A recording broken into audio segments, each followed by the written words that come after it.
Fellow armsmen, I ask you, will you follow me tonight to break their spine and reclaim what once was mine?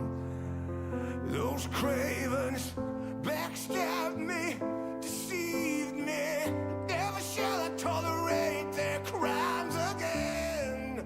Now let the hunt begin. Oh, 7,000 souls scared and daunted, such a tale of woe. Not too long ago, this village was a golden scene of hope. Call down the reckoning to bring back hope and peace. Restore our Gloria to live forever. Bring down the dark regime. I know how to unleash eternal power. Lead us to order. I am the light bringer. Fellow warriors, I ask you, should my campaign come to an end? There's way more to avenge. Oh, 15 million souls living in this realm without much hope. Not too long ago, this kingdom was a golden state of hope.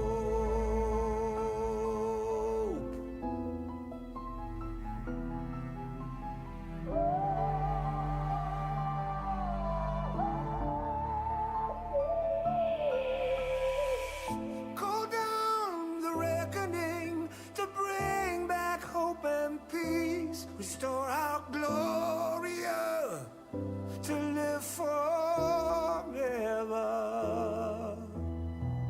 Bring down the dark regime. I know how to unleash eternal power.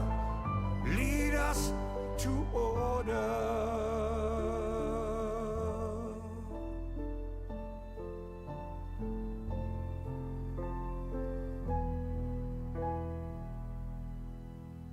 I am the light bringer.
Man, hello.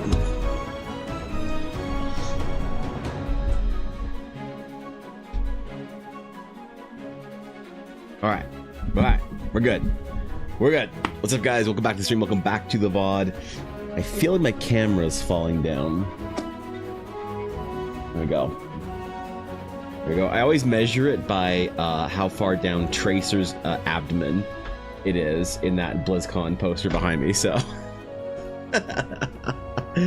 Welcome back, everybody. Welcome back to the stream. Welcome back to the VOD. Happy Wednesday. Good morning. Good evening to our 2 European viewers. That's right. The Europeans, too late for them. They're all tucked into bed already, waiting for the winter coziness to start and for their inferior hockey leagues to begin. So, come on, man. It's a joke. It's a joke that's true, but it's intended with love. What's up, guys? Good to see all of y'all. So, very exciting week for me. I started doing something that I wanted to for a long time, and I want to tell you a bit about how I've overcome a challenge. I have found myself feeling a bit of a slump recently, and I felt like I've been digging myself out of it, you know, just the life things getting in the way, and I thought that I wanted to, like, really figure out a way to just jump out of there, get back into my creative form, and get after it. And so I started writing. I wanted to write for a while, and man, I went flow state on this shit this week. Like, I was writing, bro, and I'm really enjoying it. So I feel like today, I think I want to do, I want to talk about the project a little bit and start planning, start doing some things, because I need some character art for my story, man, because this is a big deal for me. This is a big leap. But we'll get into that. We'll talk about it. Good morning, guys. Good morning, Cass. Good morning, Penguin. Good to see you. Good morning, Fountain. Good morning, Thorkit. Holy shit! The Monka microtransaction. Damn. I would be so impressed with 1,000,000 channel points if I didn't know for a fact that Thorkit had already redeemed that before and then refunded his fucking channel points to him.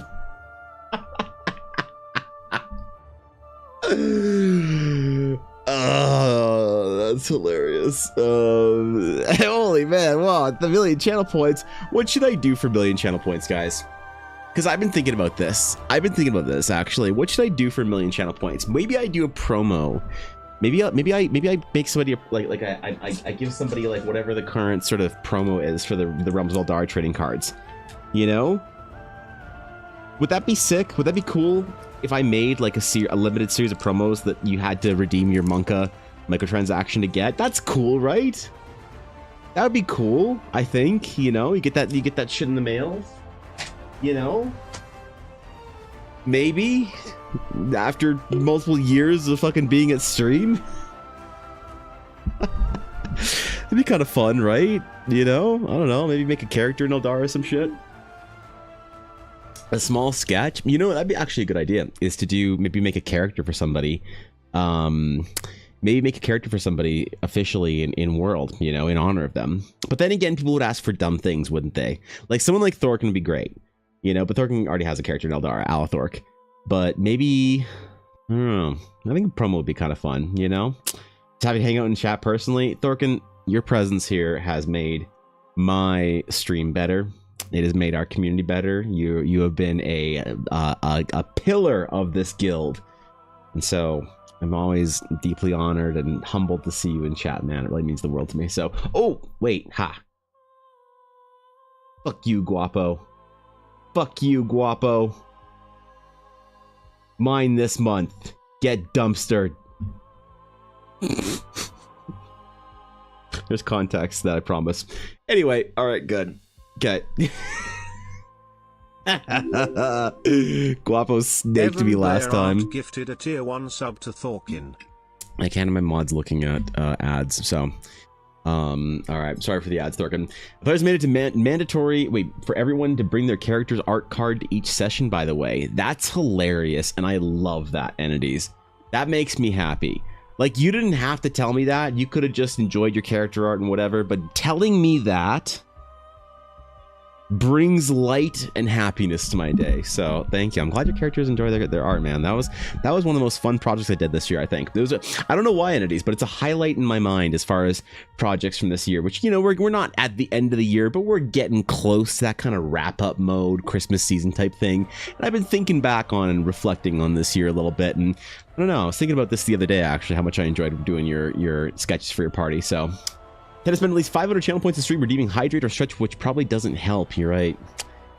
Damn it. Maybe I should make the hydrate and stretch 1 channel point, actually. That's not a bad idea. So, gotta call. See you later. All right, Zernov, be good, my friend. I'll talk to you later. Boyo. The Monka microtransaction should get the person redeeming a TTS. They should get a TTS. Oh my god. You think that they should get their own TTS? How would that work? Like their own 1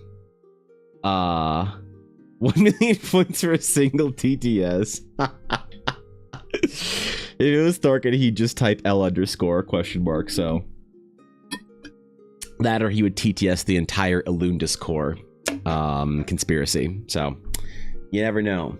That, or it'd be like some form of Zugs and or Zug. I don't know. Thorkin's a man of culture. He's man of culture.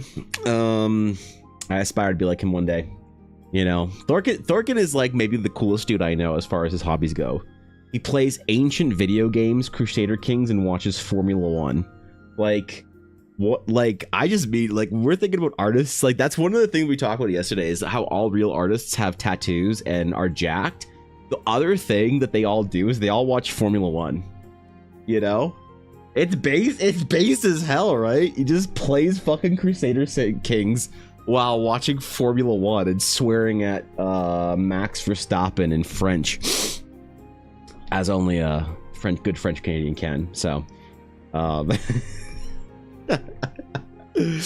everyone around me's talking about Christmas, and I just want to have Halloween. Yeah, I'm excited for Halloween this year. Honestly, my wife and I made Ella and I made a tradition last year, because we didn't really celebrate Halloween. You know, we didn't really do the Halloween thing. It wasn't our jam, because, you know, when you're a kid, it's obviously whatever, and when you have kids, it's obviously whatever.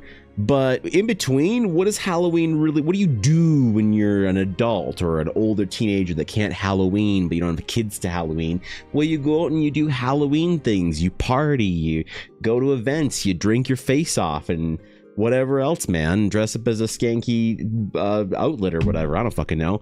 Ella and I don't really do that, you know, so we're more stay at home and play video games type of people, so we don't really do anything for Halloween. It's kind of like a social holiday, you know. Obviously Christmas is great. Ella fucking loves Christmas.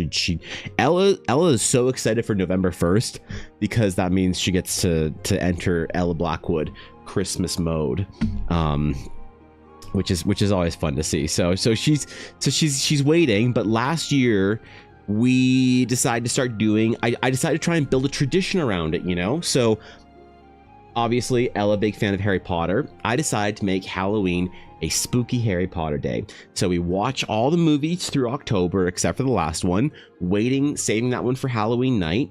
And then I'll make her like butterbeer from scratch, which is actually really tedious to make if you're doing it like from scratch. I'll make her butterbeer. I'll make her some like candies and baked goods and like spooky apple, you know, blossoms and stuff like that and whatever. And it's really fun. So I'm looking forward to Halloween this year. And honestly, sometimes, I don't know if you guys ever do this. Does anyone else ever play Halloween D&D? Because that was a tradition for me and the boys for a long time. We'd play spooky Halloween one-shots, you know? We get it. It'd be all, you know. We turn the lights down. We play in the dark, except we'd have our little lights for our rolls and be all spooky and shit. And if we had Philips Hue lights back then, oh my god, we put on the spooky music and I take them into a crypt, you know, to fight a lich or something. And that's always a good vibe. But I really feel, I don't know, maybe I'm wrong about this. So I want to be wrong about this. I want somebody to tell me I'm wrong about this and convince me that I'm wrong about this. I feel like that has to be in person. There's just something about it, man. It has to be in person for me. I've never been able to do great spooky D&D over Discord, and I want to, but I just don't know how to do it, you know. Maybe like you got music and stuff and whatever, but I don't know, there's something else there. So probably won't be playing Halloween D&D this year. Probably should be doing the Harry Potter tradition with Ella. It's a lovely tradition. I'm glad you like it, Brooklyn. It's fun, yeah, because I want more. I want the holidays to mean something more, you know. And obviously, like Ella and I really enjoy Christmas. Ella goes nuts for it. And then New Year's is fun. It's the fresh start. And then Easter's a big deal in my family. I'm not like really religious, but my family, like I'm half Ukrainian. And so in Eastern European homes, most Eastern European people are Orthodox Christian. And so the Orthodox, they do crazy shit for Easter, man. There's bread and food and whatever, and then Ukrainian New Year's is in the middle of January. So, you know, there's things to do. And then obviously the summer's kind of chill, but that's like the summer is just weekends, man. The summer's great. Every weekend you put on a fucking Tommy Bahama shirt, drink some shit out of a coconut, and eat a pineapple, and you're good.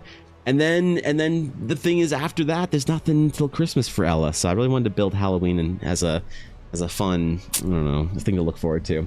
Halloween is drinking holiday when you're in the in-between lands. That's the thing. And Ella and I don't really drink that much, Penguin. So I don't know. Are the Blue Jays playing on Halloween? Is that a thing? Because maybe that'll be the scary ass sight to watch Mr.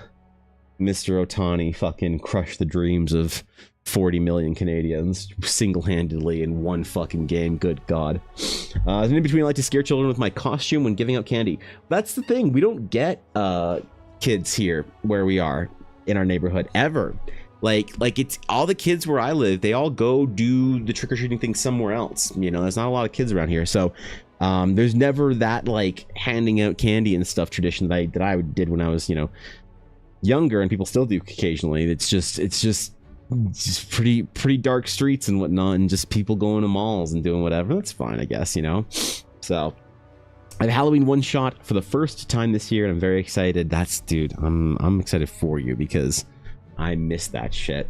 I might actually enjoy more of the stream because I'm taking extended lunch to get the results of some medical tests. Damn, bro. Well, enjoy your stay, man. Hopefully I'll keep you company then. It is hard to do horror-esque D&D remotely, yeah. And I find that the part of it though is like, maybe like I don't like to do like slasher horror. Like I find that D&D doesn't take that well to like, you know, horror movie horror, right? Where it's like, you know, and then he comes out with a knife and he's missing an eye and he's chattering and screaming at you. It's like, okay, you know.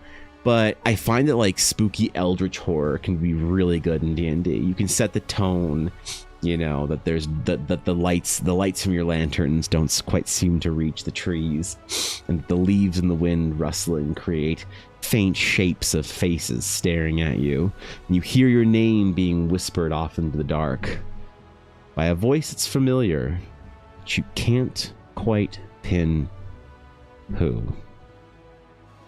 I like that kind of thing. I like that kind of D&D vibe. So you can do spooky D&D really well with that. But I don't know. Dag, what's up, bro? What's going on, man? Yeah, I'm thinking, Dag, that when I do spooky Halloween D&D, and I want someone to convince me that I'm wrong here. I really want to be wrong about this. I feel like spooky D&D has to be in person, and I'm a big proponent for playing online. That's where I play all my games. But just thinking back in my time, I always find that spooky D&D is best in the same room. You know, and that the tools of VTTs are very good for lots of immersive gameplay, but I find maybe that they're a little bit lacking in the atmospheric, you know, building of tension that you get when you're in person for spooky D&D. So if you have any way to do it in person, man, let me know. People stopped trick-or-treating in the neighborhoods last few years. Now they trunk or treat in a parking lot. Is that a thing? That seems weird. I don't know about that, man. I also had no children problem until I started making my home with pumpkins, lights, and stuff like that last year. Was going great. Gotta scare many children having their parents say things for that's cute, man. Okay, maybe you just like do that. You just like invite the neighborhood by excessive decorations and, you know, warm lit light through a screen door or something. I don't know. How does this come with screen doors anymore? That was always the thing. Like the neighborhood that I grew up with, basically people had two doors. They had their screen door and they had their door, which now I think about all the new neighborhoods like where I live, there's not a single screen door. Fair enough. But that was the international sign for you could trick or treat at the house, as if on Halloween, is if the door was open but the screen door was closed and there was light from inside, then you could go up and trick or treat. So I guess it doesn't really work the same way now, you know. So much to say about doing it online though. Yeah, man, I'm like I don't know. I really want to, because I don't really have any people to play D&D with in person where I live. So if I want to play spooky D&D, gotta do it in person, you know. At least locally in some parts of the states, you might get 5 kids trick-or-treating in the actual neighborhood the last 2 years-ish. Yeah, my brother, where he lives, apparently it's a young neighborhood and they get kids there, which is, I'm like, oh shit, that's awesome, right? So maybe you just need to be in the right places, the right kind of neighborhoods. I know the malls do trick-or-treating though, which is really great. Bro, could you imagine if you lived near, like, in Santa Ana or Anaheim or some place like that? Dude, every year for about 6 years, Ella and I would be in Disneyland on Halloween. That place is ridiculous. Now, we wouldn't often do the Halloween in Disneyland because it's an extra ticket you have to buy on top of it. But the reason we were in Disneyland was not for Halloween. The reason we were in Disneyland for a lot of our 20s on Halloween was because BlizzCon was the first weekend of November. So often Halloween fell in the week before, so it'd be on like the Wednesday or the Thursday or something before BlizzCon. And man, it goes hard. Like the little fucking peepos just waddling around in their little Disney costumes, like that's a spoiled fucking trick-or-treating memories. Because apparently you can go trick-or-treating around the park, different rides and shit and attractions. Dude, like what an insane experience. So we would never go to Disneyland on Halloween because the park would close at 5. And then if you wanted to be there after, you had to buy the additional tickets. So we're always like, meh. I think we went 1 year or whatever and didn't do the ticket in the evening, which I kind of wish we did. But it was always like an extra 60 or 70 bucks US each. And it's like, what are we going to do? We're not going to go trick-or-treating. So we don't have kids with us. We don't want to be those adult Disney people just in Disneyland on a kid's night. That's weird. Hey, man, you know, I'm not judging, but I thought I'd be uncomfortable. So, did a 6-1 remote spooky D&D, but I had to recruit the players' siblings to mess, flicking the power on and off to make it seem like a brownout, etc. with them while they're playing. That is okay. That's genius. That's actually genius. That's probably the way to do it then, you know. That's a great way to do it. How long do you expect a one-shot to be, like, just dedicated to one-shot? For me, I would expect a one-shot to be a longer than normal play session. If we're only going to play for 1 day, it would be longer. So I think a lot of people are comfortable with that 4-ish hour mark for D&D. If I'm running a one-shot, it's typically somewhere closer to 6 hours. For me, personally. I know a lot of people can figure it out and do quicker, whatever, you know, shorter little jaunts, but that's the way I like to do it. If I'm personally running a one shot, I want it to be a little more meaty, kind of like 1.5 sessions into you know, into the story. It would be amazing to play with people in person, but I've had to learn so much about creating atmosphere and tension online. Tons of tools to make you do it live in the world's most isolated city in the world. Yeah, I mean, I guess yeah. Yeah, that's fair. Yeah, that's far away, isn't it? Yeah, maybe like you know what I think I'm not using Foundry well enough. I think there's probably enough stuff you can do in Foundry that would be probably pretty comprehensive for building tension. I just realized I didn't turn Elle's computer on, so we're missing a fireplace today. That's why it's so cold and unwarmly lit in here. Damn it. I have to change that.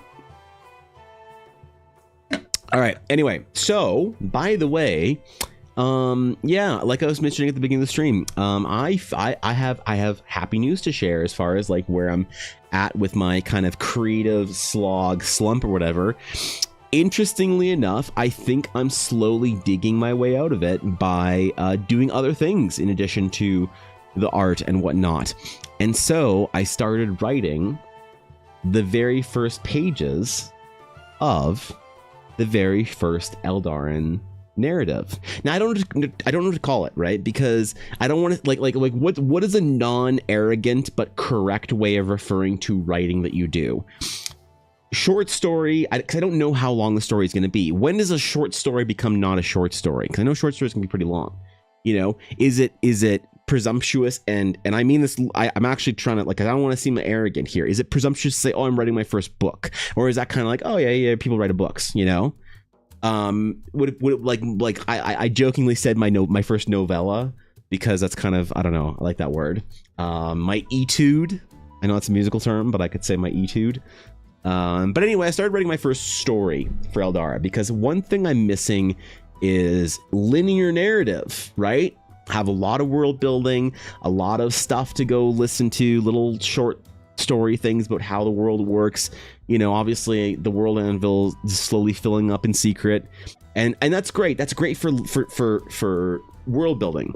But I always find that world building that is not in service to something greater, a product of some variety, whether it's a game, a story, a movie, whatever, something that you can consume the world building with. I find that world building to be, what the fuck is the point of it? You know? The very first Eldara fanfic. It's not fanfic. Let's go. Damn it. Make sure to include Ilex Soquifolium. All right. Fucking bet. You think I won't? What is this? Is this some stupid little plant? I'm doing it. Common holly? Damn it. All right, you know what? Bet. Fine. Challenge accepted. 6 out of 10. Just you wait. Remember this. Clip it, Aduria. Thanks for the bits, bro. Original work of fiction. Is that specific enough? I don't know. That feels like a long description. My first original work of fiction. But that's kind of the most descriptive, right? Because it's the most general. I guess it could be any length or any whatever. Well, anyway. So with the adventure sort of like really draining me right now, I wanted to step away from it for a little while and do some other creative work for Eldara. And so the adventure is a great way to do this. Obviously, all the world building is in service of a campaign guide. The way to interact with the campaign guide is to play the adventure. And if the adventure hooks you and you really like the adventure that you're on and you want to go learn more, then there is the campaign guide, the world building, the lore videos, things like that.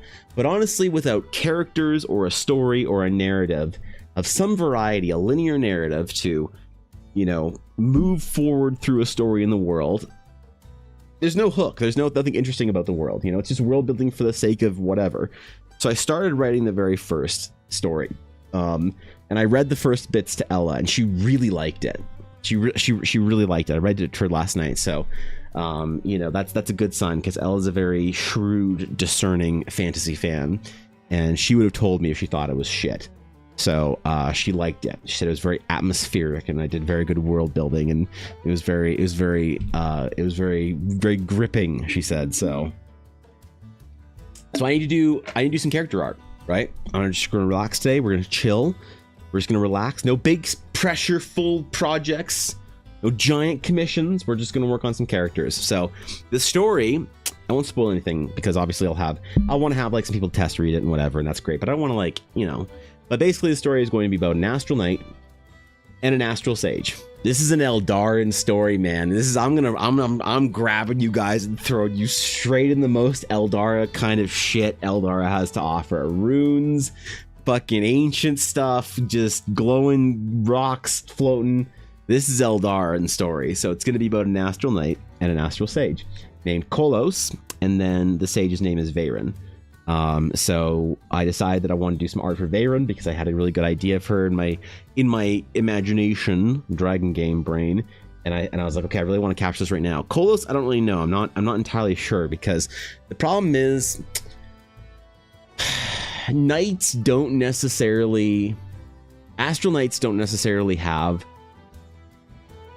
they don't necessarily narratively have opportunities for that young, brand new knight that's youthful and full of energy. They don't really have that kind of vibe about them.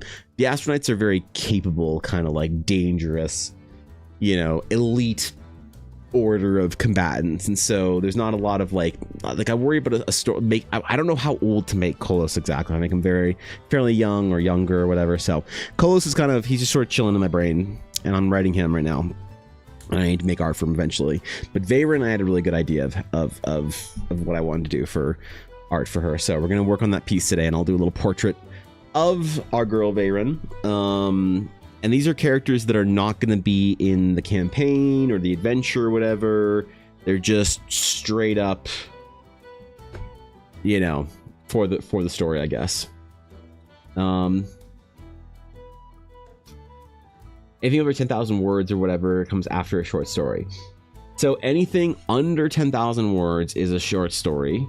Anything over 10,000 words is, okay, a novella. So a novel is 50,000 words. Novella would be in between those. So I guess I'm shooting for a novella then, somewhere in between a short story and a novella. Definitely it's going to be a lot longer than a short story, but probably not a full-on novel. I don't see that being a thing unless I just get really into it and decide to, you know, go full ham on it. But I don't know, because writing's actually pretty difficult for me. You know, writing's actually like a struggle. I'm not very good at it. I'm not very practiced with it, so it's taking me a while to get into the swing of it and the groove. But man, last night I wrote the first pages and felt really good about it. So today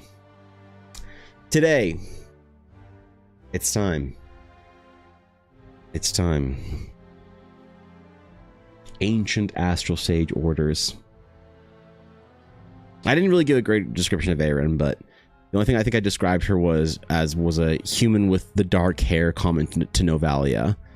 So I wonder if I should give her a more Novalian name, but this will do for now. So regardless, today we're just gonna chill. We're gonna do some quick little, you know, art and world building and whatnot. And you know, I have an appointment to get to at some point in time, so it won't be a 6-hour stream, but we'll chill for a while and get some work done. It'll be good. All right, Veyron. So Astral Sages.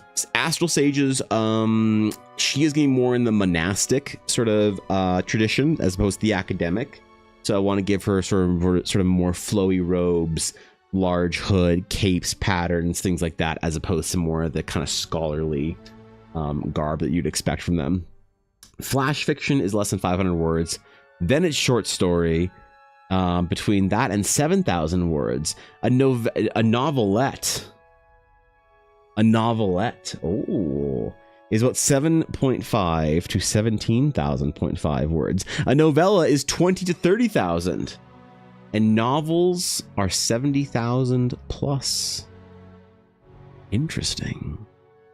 So I don't know what I'm shooting for then. Probably somewhere in the novella range, I guess. 20 to 50,000 words. I don't know. I'm not really thinking that. Like I think I only wrote like around 1,500 words last night. So maybe I am shooting a little bit higher, actually, now that I think about it. Because I didn't get much done in 1,500 words, I feel like. That, or I'm just a bad writer. That could also be a thing. So yeah, man, I'll hopefully be looking for some people to do some test reading of it in the old Discord or beyond in the next couple of weeks, because I found that having a project to work on, having something that is I don't know, maybe like something that is, what's the word I'm looking for here? I'm able to focus on that isn't the project of peak importance right now. I think that's important, right? Because I heard it explained to me recently in a way that really made sense to me, that overwhelm is the feeling of having more things that you maybe like aren't choosing to do thrust upon you than things you're choosing to do. And so a lot of people, when they are feeling overwhelmed, I learned this about myself a long time ago, so this really tracks. A lot of people, when they're overwhelmed or burnt out, that they feel like I need to just stop doing things, just cut things out. And for me, what I've learned is I need to actually add things when I'm feeling overwhelmed, but make time for things that are important to me in a way that doesn't have a lot of pressure on it. And so writing is something that I found recently did that really well. So I'm probably gonna be making time every day or two to write. Like I don't know what the kind of the minimum is that a lot of writers will try and write every single day. Like what's the expected? Actually, let me Google that. How much does Sanderson write per? How many words does? How many words does Sanderson write a day? There's got to be 2,000 to 2,500 words. That's his goal. Translates to about 10 to 20 pages in traditional manuscript format. 500,000 words annually. Jesus Christ. Well, that's actually more reasonable than I thought. Spending, you know, even if I hit half of that and wrote 1,000 words a day.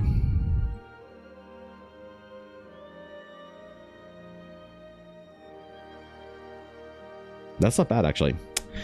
Whoa, hold on, my pen. Oh no. Oh, pen.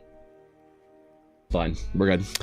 Always interested in that. Have done it before. We'll do it again. So if you need someone, I'm open to it. Absolutely, yeah. I mean, I'll put a call out on Discord, and if you're still willing when I'm ready to release some stuff, then I would love the inputs. Yes, please. That would be awesome. That'd be great.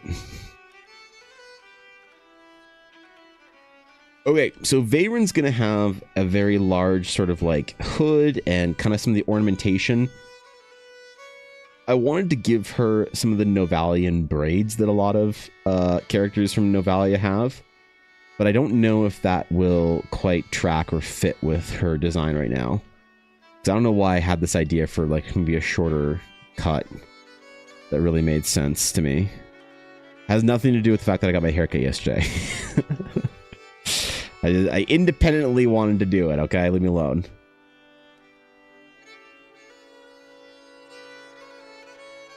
Let's see.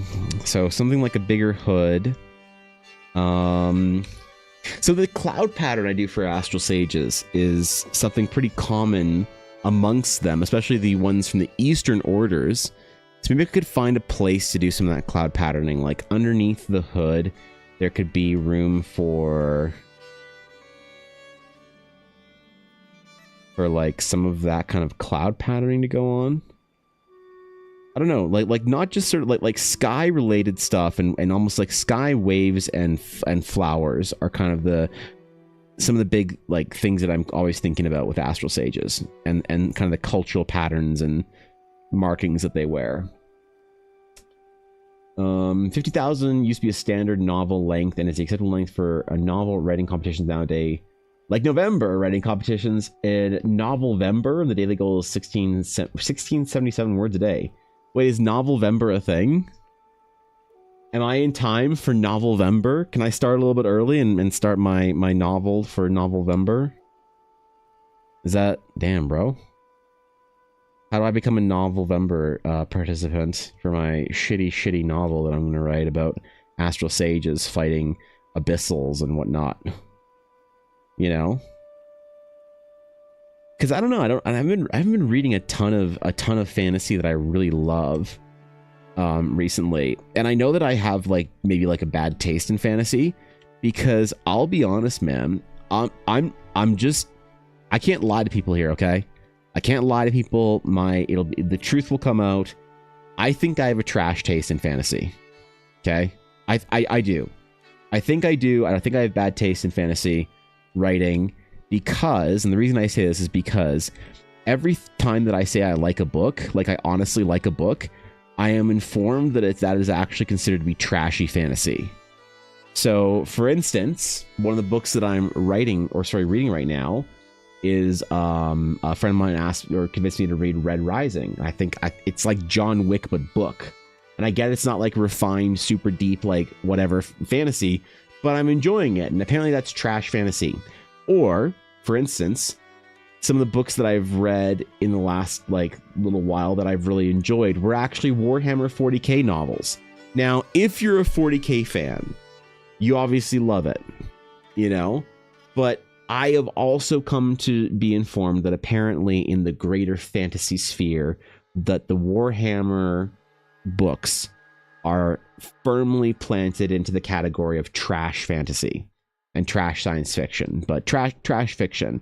And I'm okay with that because I'm having fun. I'm not gonna not read it just because somebody has some judgment call that it's trashy, but I am worried. I'm worried then that I'm gonna write trashy fiction.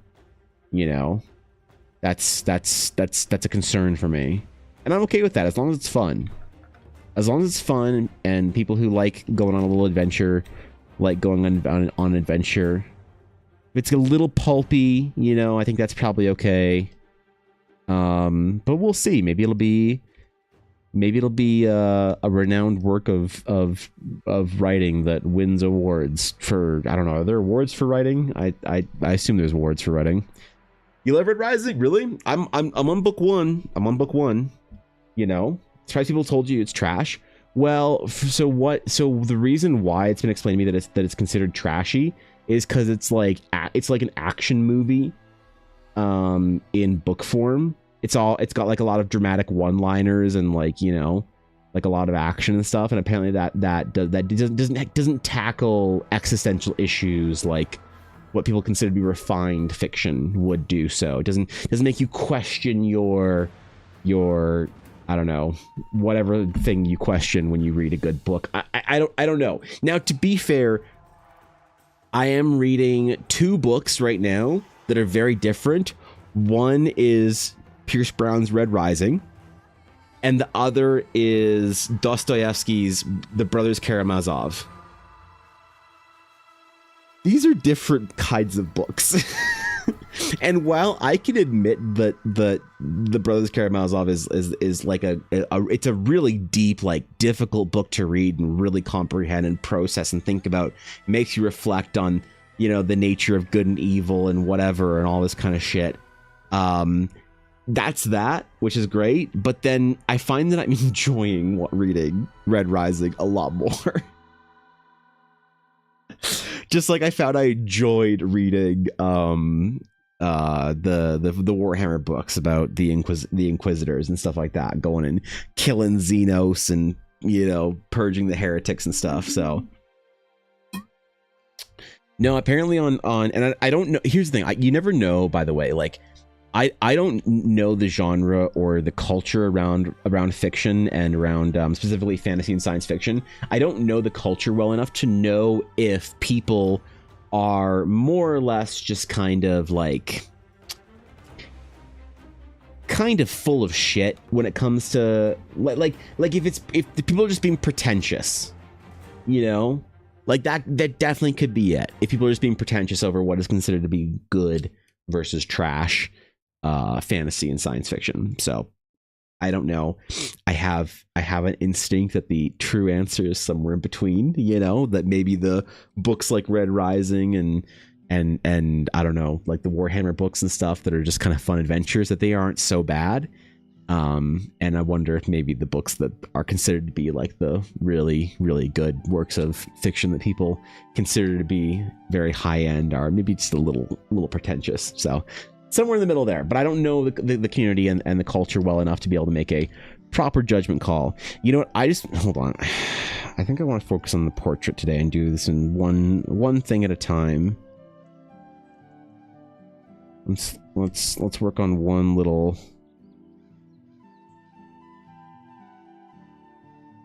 thing at a time here, real quick. We'll do the portrait, because I might do Veyron and Kolos together. So I kind of want to have like Veyron and Kolos kind of like looking over their shoulders, and have like Kolos's sword and maybe Veyron's like Atlas kind of thing. So we're gonna just focus on doing this right now. I think do a little portrait of just her, and then we'll leave it open. So just because you have a weird taste in books doesn't mean you'll write weird books. Maybe, I don't know. That's true. That's fair. Because I also really, but here's also where I have an unpopular opinion would come amongst people who are in the fantasy and science fiction genre. I really still like The Lord of the Rings, and I've been surprised in the last couple of years to find The Lord of the Rings has fallen out of favor with a great deal of the fantasy community, for whatever reason. But I don't know, man. Like the other book I should mention that I'm reading is I'm reading through the Silmarillion again. and like I'm really enjoying it, man. You know, like more than I did the first time. And like I really love Lord of the Rings still every time I go back to it. And so it is obviously more traditional, mythical, archetypical, sort of like Jungian fantasy, which is great. But also apparently Lord of the Rings has fallen out. Now, to be fair, I don't know what people consider to be high-end or highbrow fantasy and science fiction, because every time I would see someone with book recommendations, because I searched for it for a little while on my phone the other day, and all these books I'd never heard of. You know, I'd never heard of any of this shit. So, news to me. Who's lovely lady? So, Sabine, I started writing my first novella, I guess, is what we're shooting for. Is somewhere in between a novella and a novel. I started writing my first book. And I need to do character art for it. It's been a little personal project I've been working on. So, this is one of the two main characters, Veyron. So we're gonna be drawing Veyron and Kolos in the next couple weeks here or there, just casually getting some designs down for them. But yeah, one of the, my precious and dear character that I need to get the art for, because for me, I want to have art for characters pretty early on. It helps me paint a picture of who they are and lets me write them better. Like one of the things that informed a lot of like Luna's personality when I was writing Horizon was the art that I did for her. So for me, being able to do my own art, obviously at semi-proficient level, I want to do it early on in the process because it helps develop story and narrative for me. And yeah, I'm gonna have to do a bunch of like, I don't know if this is considered to be really like not cool for fantasy and for authors and for writers and stuff like that, but I actually plan on doing a lot of in this theoretical novella that I write, I'm actually planning on doing a lot of art for it. Like there's a scene early on where Kolos is standing inside the order hall, and he's contemplating something that has just been sort of like told to him or whatever, and he's standing in front of this like giant sort of like tapestry, staring at this like sort of like, you know, Eldari kind of like thing, this like old story or whatever. And rather than just like describing the tapestry, I want to actually do a piece. So there's like sort of a full page illustration of him doing that. I don't know if the idea of like writing with the intent of having illustrations is considered to be sort of like poor form or whatever, but I'm definitely going to be doing that because like, what the fuck else am I going to do? Not plan for there to be pieces of art for the book? The fuck? You know, like I'm half considering having portraits of the characters when I introduce them. Like, is that or at the end or beginning or so? I don't fucking know. I don't know, man. You can read the old Gord and Dragonlance novels based on Dungeons and Dragons. Most of them are pretty good. The Gord novels are tied to Greyhawk. They might provide some ideas. They aren't super long. I've never encountered those books actually, because like everyone knows Dragonlance, and I don't know. I'm not like, I read some of Dragonlance a long time ago, but not like I'm not an expert or anything, or even that versed in them. But no, I'm like anything Greyhawk related, I don't know shit about. So that's a good recommendation, Moose. Actually, Red Rising books do have a lot of action movie stuff. They also have some very heavy themes and compelling storytelling. The series also gets better as it goes on. So if you're already liking it, I think you'll continue to. Great, yeah. No, I mean, I don't know where it gets its bad reputation as far as being. I mean, I think a lot of it is it's just action movie filth. You know, it's kind of what I've heard from a lot of the book talk sort of crowd reviewing them online and whatnot. So maybe I think they might just be being pretentious. I think there's absolutely room for great action book series, whatever. And I'll tell you, I'm having a lot more fun reading Red Rising than I have in a lot of other books that are considered to be higher brow or whatever. So.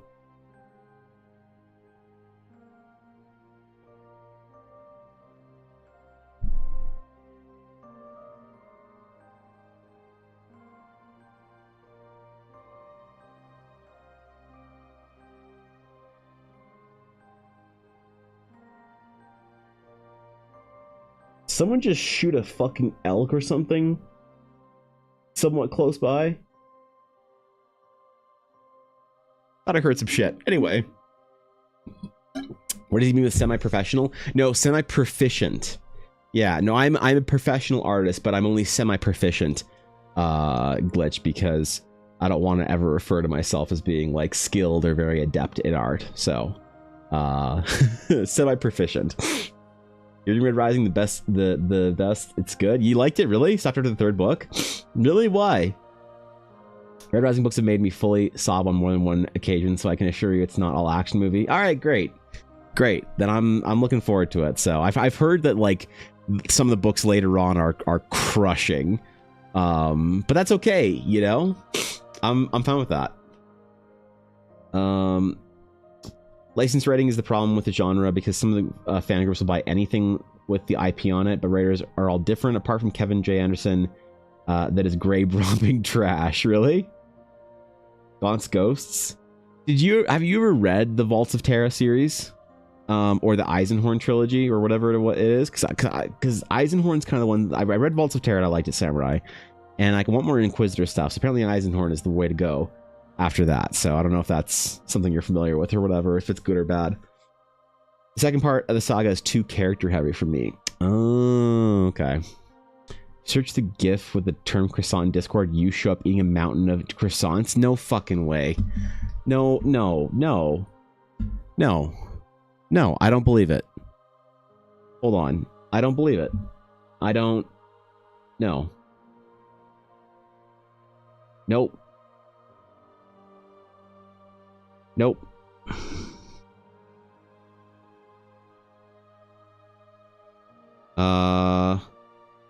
Oh, whoops.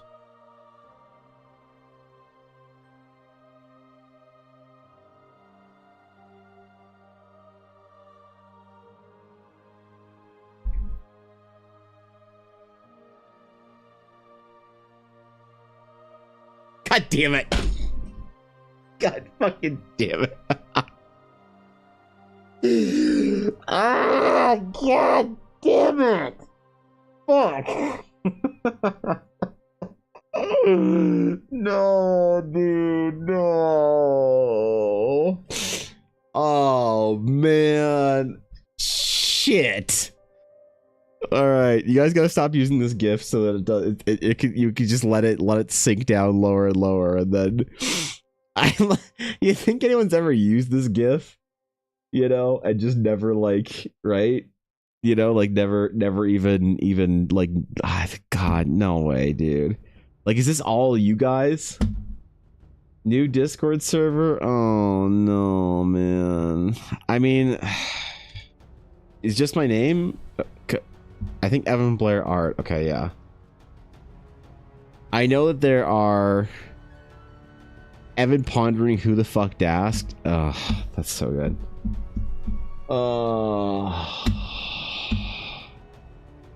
God damn it. Wait, this is a newer one. Wait, what? Yo, Raph Wolfart, thank you for the follow. I appreciate that. Thank you. Thank you for the follow, my friend. Alright, well, that's annoying. Anyway. Anyway. Oh, boy. Okay. Let's just put that over there and, Ooh, we'll just let that sit over there, man. Yep. Cost you what, but I would like you to know that you're a huge inspiration for me to keep drawing. So be proud of what you can do. All right, I appreciate that. Thank you, Glitch. That's very kind of you to say. That really warms me up in the heart region. So I don't know if I'm worthy of that kind of praise, but I appreciate it. It makes me want to try a lot harder to be worthy of it. So thank you. That's very kind. All right. We got to draw Veyron here. Codename Veyron. All the characters' names will change on a whim. Maybe.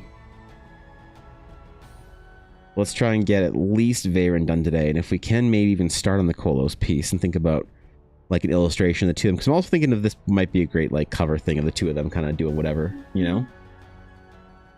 Yeah.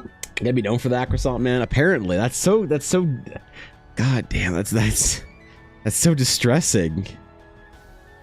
You eat one croissant on stream on a tower as a meme for making an island vaguely shaped like a fucking croissant. Like, there's so many dumb jokes that are just, we just have to go so deep into the vault of stream to even understand where they came from that I don't even know how to explain them to like to new people, you know? Like, how do you even start with the croissant thing? Like, we need like a lore video or like a meme database with like timestamps and stuff from various videos that have like VOD clips in them to be able to explain these stupid ass memes to people. That's maybe a like I should make that like a community project or something like that. Like enlist the video editors and shit and pay them in art to go do that. Oh, who am I kidding? I don't have time to pay people in art. Who am I kidding? Who has time to pay people in art? Bro, I wish I could sketch faster. You know how long it takes me to do a quick sketch? Unless this is passable, in which case I can do quick sketches like this, and that's fine. You know? Love it so... seriously so good, I thought you were gonna poke yourself with that toothpick. I almost died on it. That's fair. That's fair. I almost died on it. That was a weird stream day. I don't even remember what that was for. Why did Ella bring me a giant plate of croissants? Somebody like got her to do that. Got her to go out and buy them.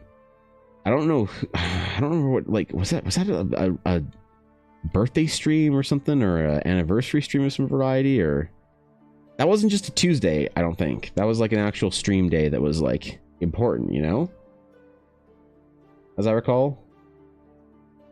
I remember that was also on a day that I so the thing I remember about that the most is that was a couple, like a week or a couple week period where I was cutting really heavily, so I was on like 1,000 calories a day for that period, and I was so like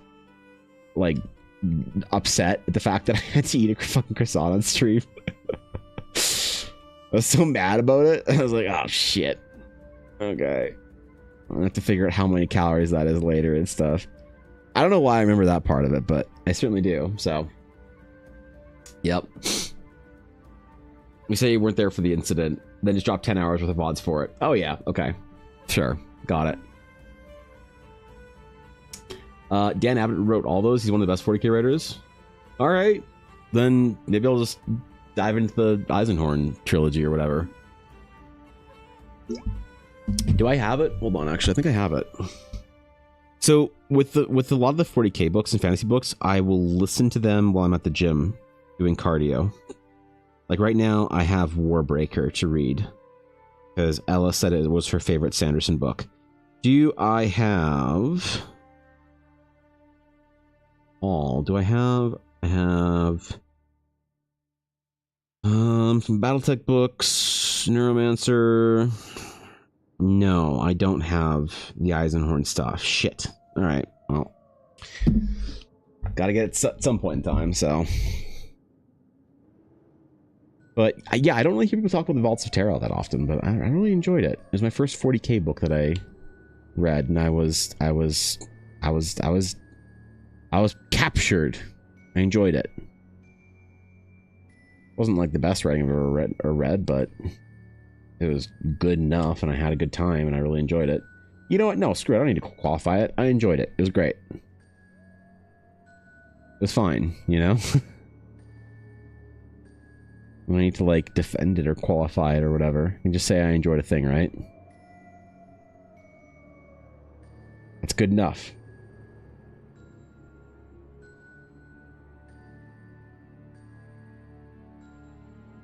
Okay. You do some patterns and stuff on her. So we have her cloud pattern on the shoulder piece here. So I'm thinking that she's going to be kind of more like what kind of silhouette are we looking for her? Because we got to figure out how her robes are going to fall off her shoulders here. So maybe for her, for Varen, we'll have kind of I'm thinking like a shorter sort of like kind of poncho-y cape type thing.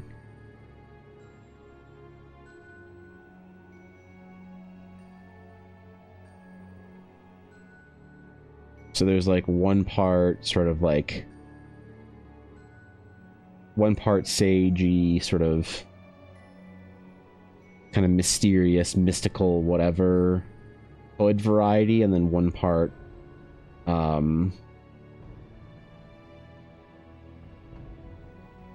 kind of more spelunking adventurer. Give her like those sage kind of like vestments, tails, things they have hanging off their capes.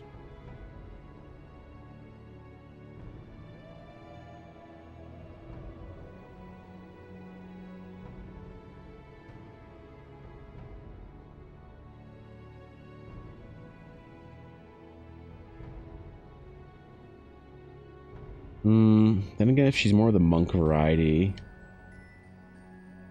Because if I write a character that's an Astral Sage is like the first sort of narrative character, people are going to sort of like assume Astral Sages are basically whoever or whatever that character is. You know? For better or worse, people are going to make that assumption.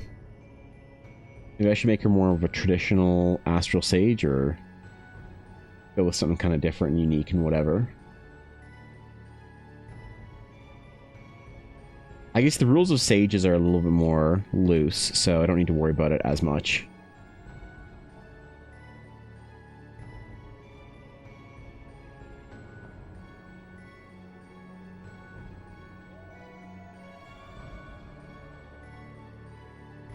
Okay. Had to visualize that for a second there. Because it's feeling too heavy. It was feeling like she was gonna be in like much more formal gowns or whatever. Let's blame Faye or Faye. I blame Faye. Yep. Disney books while doing cardio as a reader. You seem like a madman, and you had genius for that. Well, what else are you gonna do when you're just like on a treadmill, fucking climbing a mountain, bro? I listen like I need to listen to stuff while I'm doing that. Oh yeah. Twice a week, I will do a long cardio session at the gym. And that's like an hour straight kind of thing for me. And so if I have to like sit there staring at a fucking muted TV at the wall at the gym, watching the same sports highlight over and over again, no shot. Music's fine, music's okay, but I much prefer to have something to listen to. So I'll listen to podcasts or lectures while I'm there, occasionally a YouTube video if it's a lot longer, and then also audiobooks if they're good enough. So what's floating around her head? So sages have they have their astral atlases with them, right? They are these little kind of machine type things. They're little clockworky, trinkety type. Well, clockwork isn't the right word. This is Ella's Astral Sage she played a while ago. And they have these little astral atlases, right? So sages they don't really wear armor or anything. They have more or less their robes, vestments, whatever they're wearing is more a sign of their order or their tradition they come from, as opposed to like general astral sages. They can look like whatever they want for the most part. The sages are just a different type of spellcaster. One of the things that is pretty common among them in different orders is they have these very sort of ornate, like jewelry and decoration, things like that looks very fancy, and like the clouds and stars and whatnot. They also have, a lot of them have these astral atlases. Some of them can actually use their magic without actually focusing it, but this is what allows them to sort of align with the greater deep sky and draw their power from the universe into them to be able to use their magics. What these little floating dealies do is they kind of do that in a way for the caster themselves.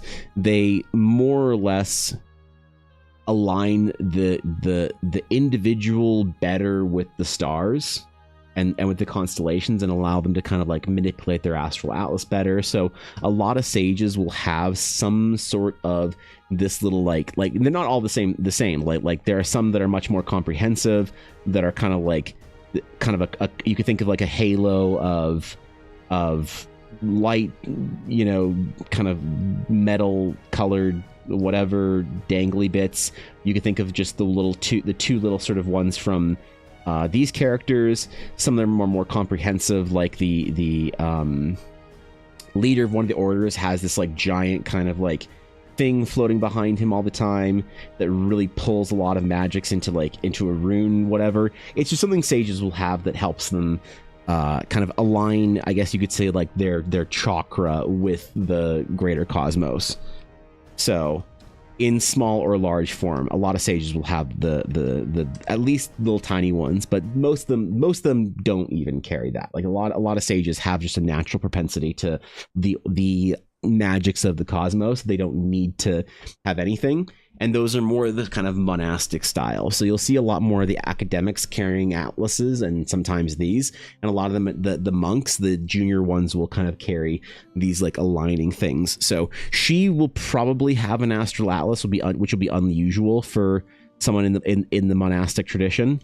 But part of the reason why I want to do that is because if I'm going to be like writing a story about an astral sage, I want them to feel kind of like they have the checklist of sage related things. So, connection with the stars, obsessive, astronomy major in college, astral atlas, whatever, like those type of things.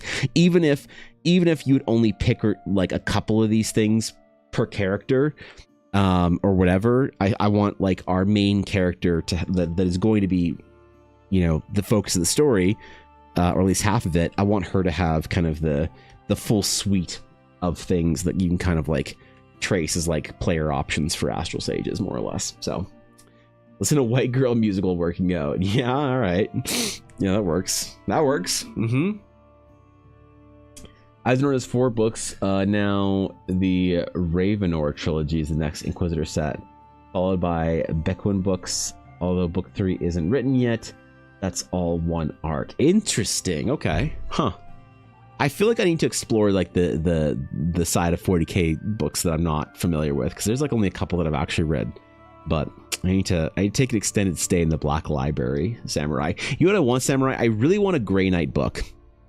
That's what I want. I think the Grey Knights have the coolest lore, and I like the Grey Knights the most, and I really want like a book about the Grey Knights, but I'm worried that I have to go play that Grey Knight game to get a really good Grey Knight story.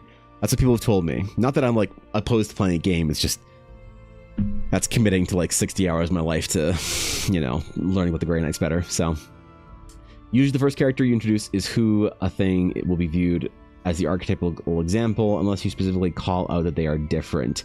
Yeah, exactly. So that's kind of the challenge, isn't it? Is to try and have. It's like so I made this mistake with my friend Fishy when we were playing D&D on stream. She wanted to play kind of a bit of a meme character, and I let her, and it wasn't like a canonical game.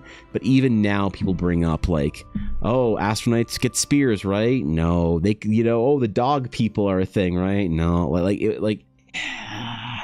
So yeah, I'm gonna be very careful whenever I write stories now to make sure that whoever is the person that I'm sort of writing the story about is handled in a way that if I'm held to that person being the standard for whatever that thing is for going forward, then I'm okay with that. So it's good to see you, Ernesto. What's up, bro?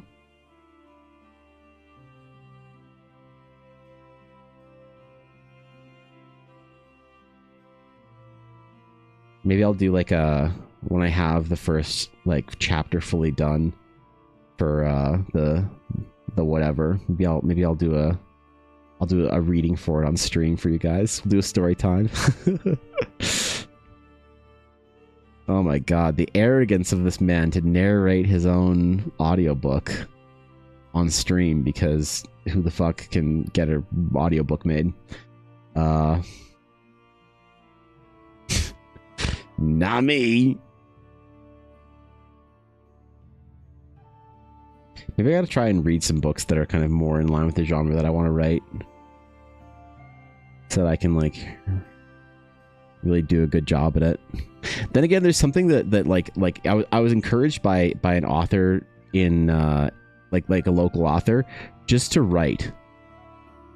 She said, because I was like kind of worried, I was like, well, what kind of books should I read to like sort of like understand what people want with this? She's like, I don't think you should read any of these books. I think you should write the book that you want to write, right? And have the most like honest kind of like storytelling experience, because that's how you get new stories that like from new authors. And I was like, damn, okay. I respect it.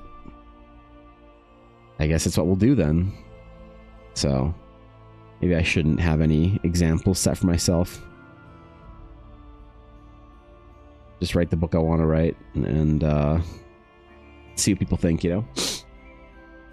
Dog people could totally exist in a small valley.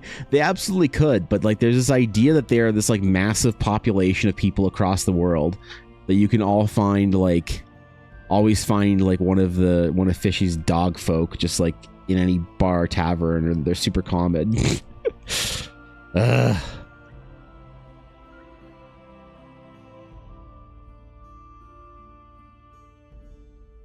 Damn it. I'm still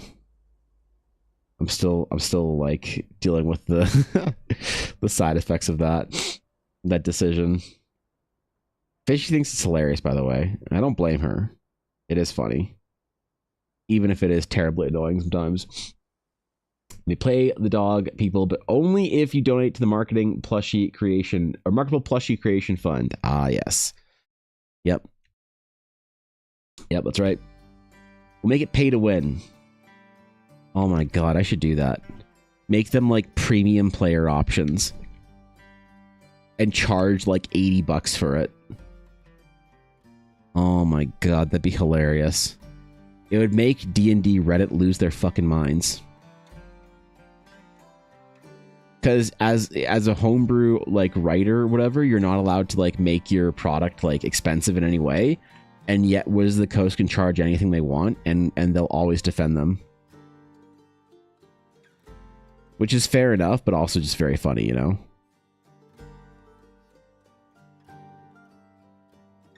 They're just taking shit from one company, but then they'll be mad if anyone else tries to charge anything for their... You know, like when Koval made his Kickstarter and he charged whatever for like $40 for his PDF, people were losing their mind over it. Like, doesn't WotC make you buy a full, you know, full $60 version of the book or whatever, in addition to the physical copy you have? We're mad about Koval? Okay. Okay. I see. I see what we're doing here. I gotcha. Yep. Mm-hmm. Not that I actually like want to charge for whatever. I just think it'd be funny to do it. And have like a free version available. But have a pay to win version, you know? Those are the lone wolves of the dog people. They don't like being in groups. Right, you are. There you go.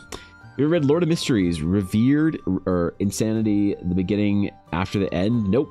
Nope. I'm not very well read when it comes to fantasy and science fiction. And in general, I guess you could say, in literature in general, I'm not very well read for fiction. So, I was at my friend's friend's LGS the other day, and the Spider-Man set is now well received to the point where they use other sets from the past for drafting. Outlaw Junction was last Friday.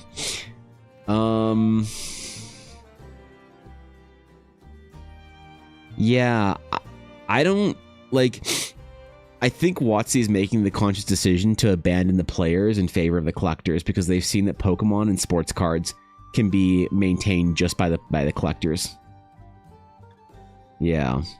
So Lorcana is expensive, really?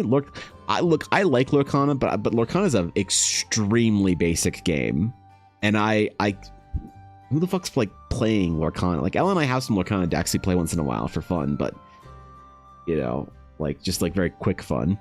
But Lorcana is not really a super deep game, you know. It's definitely a game that's very younger kid friendly, I think. So I don't know why it's too expensive.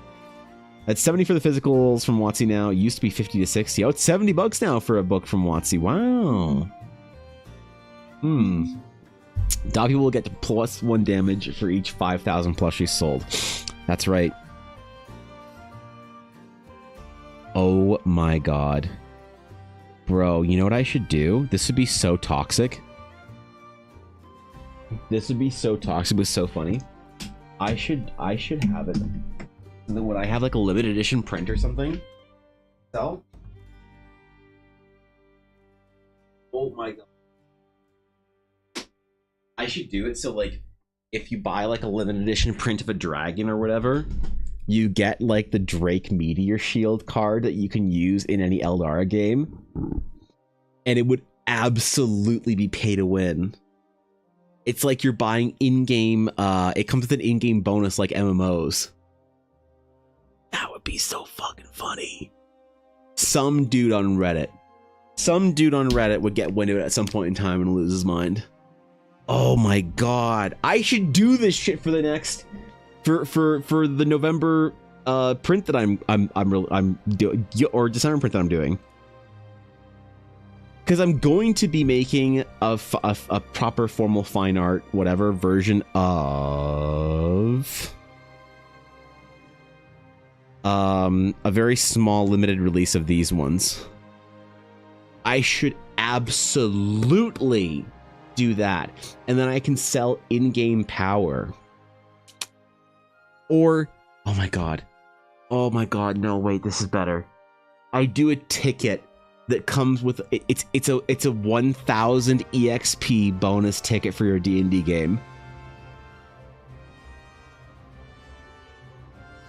Bro, like a fucking voucher you can redeem with your DM. Obviously no DM would let it fly unless they thought it was funny, because that happens from time to time.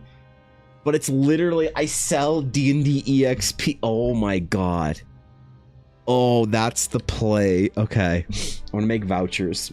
So when you guys buy prints, you can get vouchers for bonus EXP for your D&D games. Okay. Yep. That's what we're doing. I gotta design those. Oh, I can put those in the trading cards as redemptions.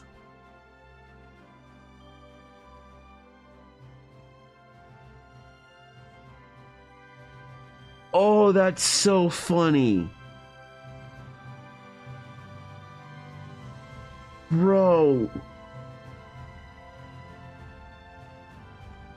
Like, you open up the... Okay, alright. Okay. Star Wars card game is popular currently.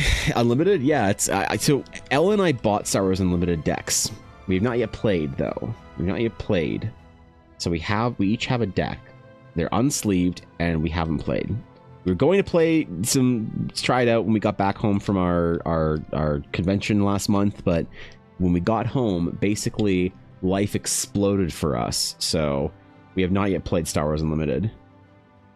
So what's up, Fel? What's good, dude? Bro, Nighthold's so fun, man. I did this shit last night. Yo, Fel, is it a hot take? Is it a bad take that Nighthold's legitimately one of my like top raids? To be fair, I didn't raid during Pandaria or Warlords of Draenor all that much.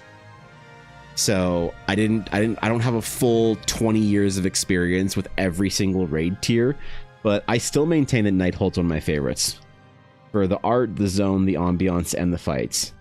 So I was giddy. I was just in there healing it or whatever. It's not much to heal, but whatever, man. I was resto. It's so good, dude. All right, is Veyron looking fly enough for us to actually? I think so. I think she's looking good enough for us to start the actual line work for this piece. Okay. Okay. So we're going to make this into a new layer. We're going to call it the delete sketch. It's not how you spell sketch, Evan, but that's fine. I get paid by the art, not by the word. Wait, no, I'm writing a book. Shit. Line work. All right. It's a personal character. I can't screw it up. I can't screw this one up. Terminator as a whole is fucking peak. I forgot how great the story was. A Fancy Blizzard releases expansion with this story during these times. Yeah, kind of funny, hey? You know? We're just still the most tragic storytelling they've ever done. Suramar was probably, I think, one of my favorite World of Warcraft experiences ever. When you hit level cap and then you have Suramar to go do, you're like, what the fuck? It was like such an unbelievably fun, like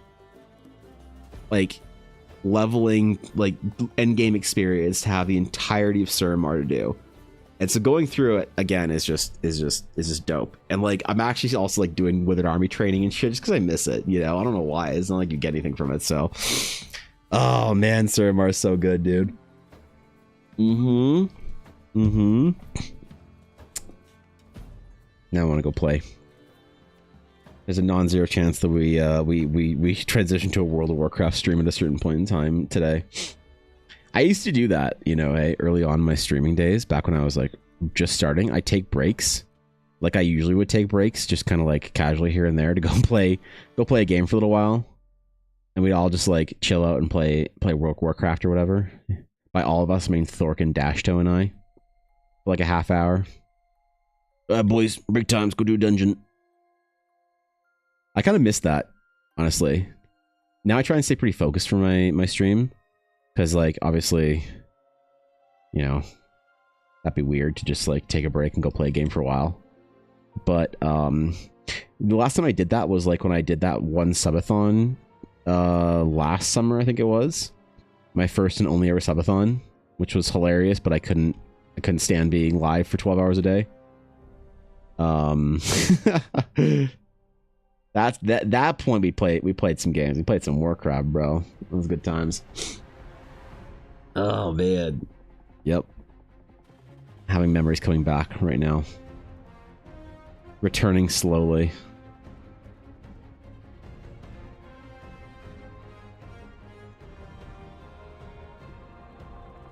Alright, Miss Sage.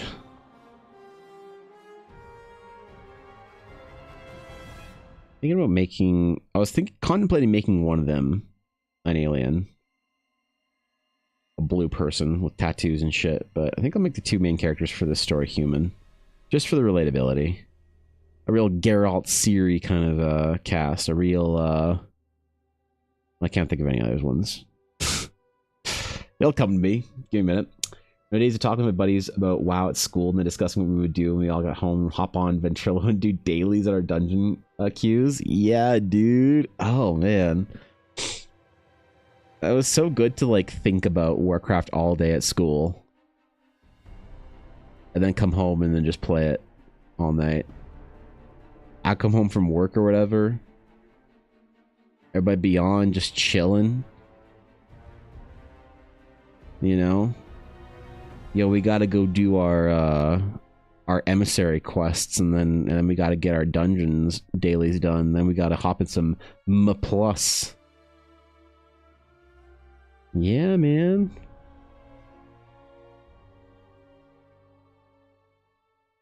We're starting with the eyes again, remember, because that's important. People like the videos that start with the eyes. Fuck, I didn't actually make the video for Azune or Valus yesterday. What is wrong with me? It's been days that I've had the recording for Valus done that I haven't made the stupid video. Maybe this is the best time of the week to post a Critical Role video. Maybe it's like a Thursday only thing. Maybe I gotta wait, you know? I gotta wait or some shit. I don't know if that's a rule or not. Do it. I know, man. There's no excuse. I'm just being lazy. I'm being lazy and dumb. But I am leveling my infinite power, so, you know. You know, there's that. Yeah, that's that, you know, A.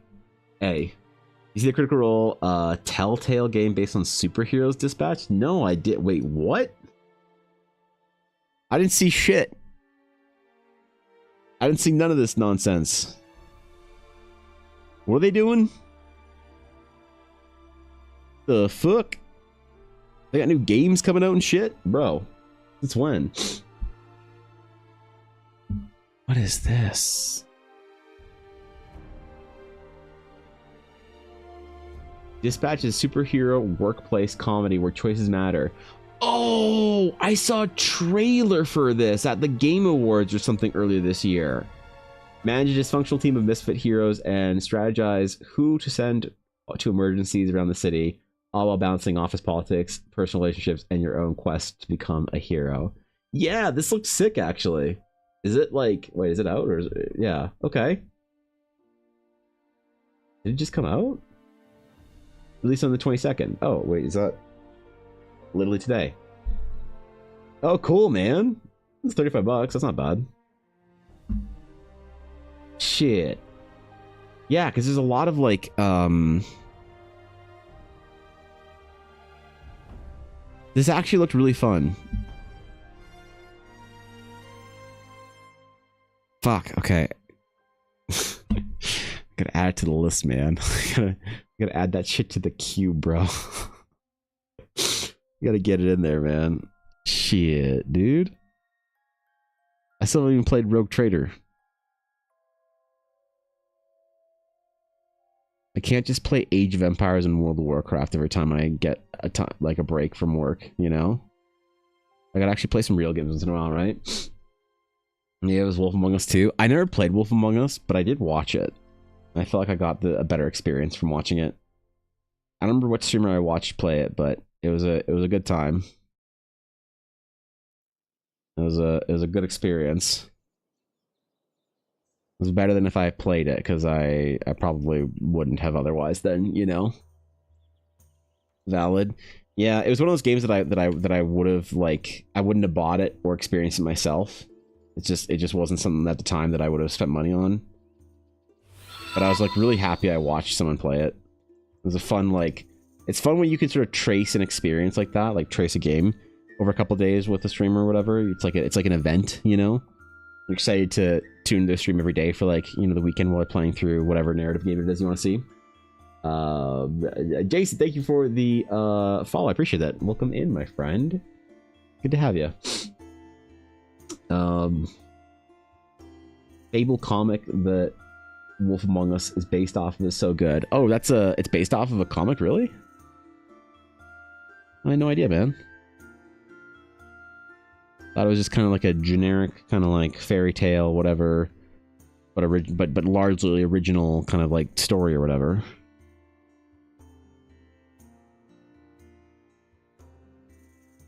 I had no idea.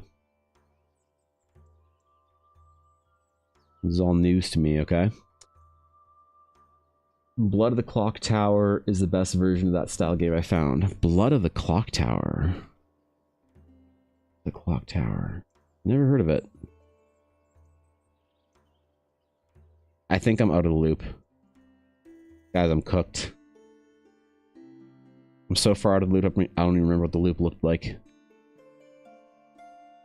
I'm just not in it anymore.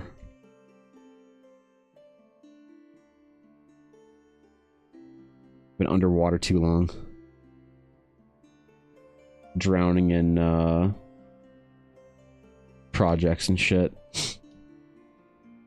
That's why today we're taking a break and doing some dumb work for a project that doesn't matter. Okay? The stakes are low with this piece, so... Like Mafia, Werewolf Among Us, okay, so that kind of vibe, yeah. Really niche game still? I like niche games, you know? When you try very hard to do one thing in particular, it's not for everybody, but for people it's for, man, they love that shit. It's like Battletech games for me, you know? I love Battletech, but it's so niche that they'll never make it into anything like big. So it doesn't matter what it is, I'll support any project that comes out like that. MechWarrior 5 Clans.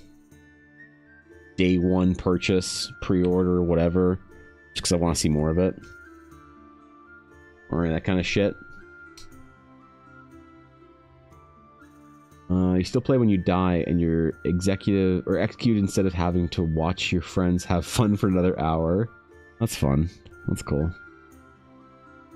You still get to, like, contribute.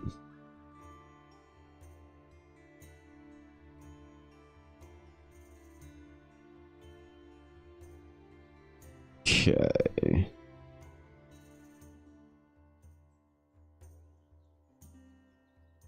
This is gonna have fairly dark hair, I realize, so I'm gonna have to do a pretty heavy fill layer, but I'm trying to avoid those, to be honest. Like the Battletech TTRPG Penny Arcade has a stream they run every week. I looked at it and it doesn't look like it's for me. You know, it looked like it was more of a sort of like a collective kind of narrative storytelling, whatever game, and I could be completely wrong or completely off base about it, but I've never tried the TTRPG. I looked into it a little bit because I was going to run maybe a game for Dashto and Ella, but it didn't look like it played the kind of way that I wanted it to, you know? But I don't know. Like I have I think I have like an old version of the book.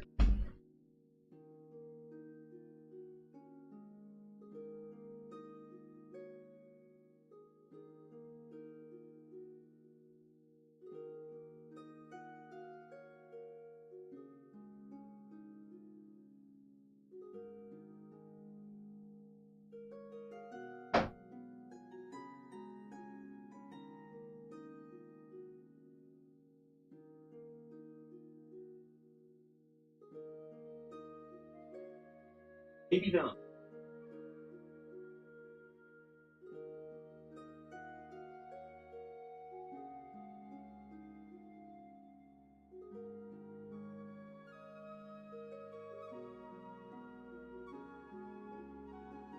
So I have a BattleTech or Robotech. I could have sworn it was BattleTech, but it might be Robotech. Book. Oh, you know where it is? Actually, hold on. Now it's gonna bother me. Give me a sec.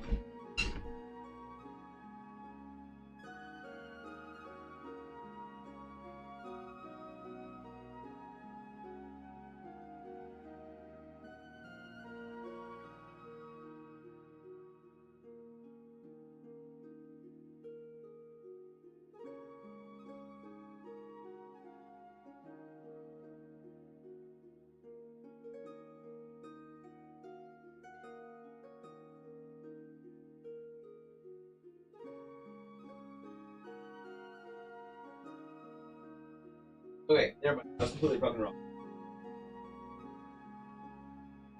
I have no idea where it is. I own this book, and it's an old BattleTech RPG, and it's printed in Japanese. I think.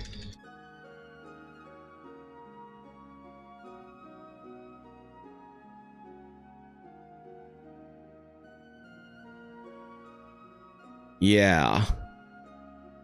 Yeah, there was a bunch of them, man. The BattleTech TTRPG. It was BattleTech, specifically. I don't know why they made this. I think they were trying to make BattleTech a thing in Japan or whatever. From 1993. Yeah. I think this is it. A game of armored combat. Maybe this isn't it, actually. But it looks familiar. I think I have a couple of them.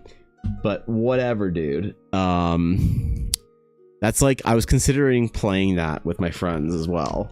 Trying that one out, but it didn't work out for time, unfortunately. They couldn't make time for it, so we didn't actually fire it off, but no, I mean, I really love the BattleTech world, and, you know, like I would kill for the BattleTech video game. MechWarrior is great, I love it, but I want another BattleTech now. Something along those lines, so, I don't know. Time is an illusion. Actually, give me a sec. I'm gonna go grab, it might be downstairs, I'm gonna go grab new water, real quick. We'll grab new water, and, because I need one anyway. And I'll see if it's on my shelf. So, give me a sec. While I'm gone, no revolts unless, fuck, I don't know. Just have at her.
Not a single revolt. God damn it.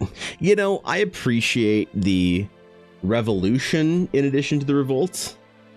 You know, really is a lot more dignified, I think. A good revolution. So, you know, hey, good job, I guess, or something. I don't know. Maybe. I'm not sure if I'm grateful for a revolt, but you know, here we stand, I guess. So all right, focus up, man. We got characters to draw. We got character narratives, cool things, hot astral sages and attractive handsome astral knights.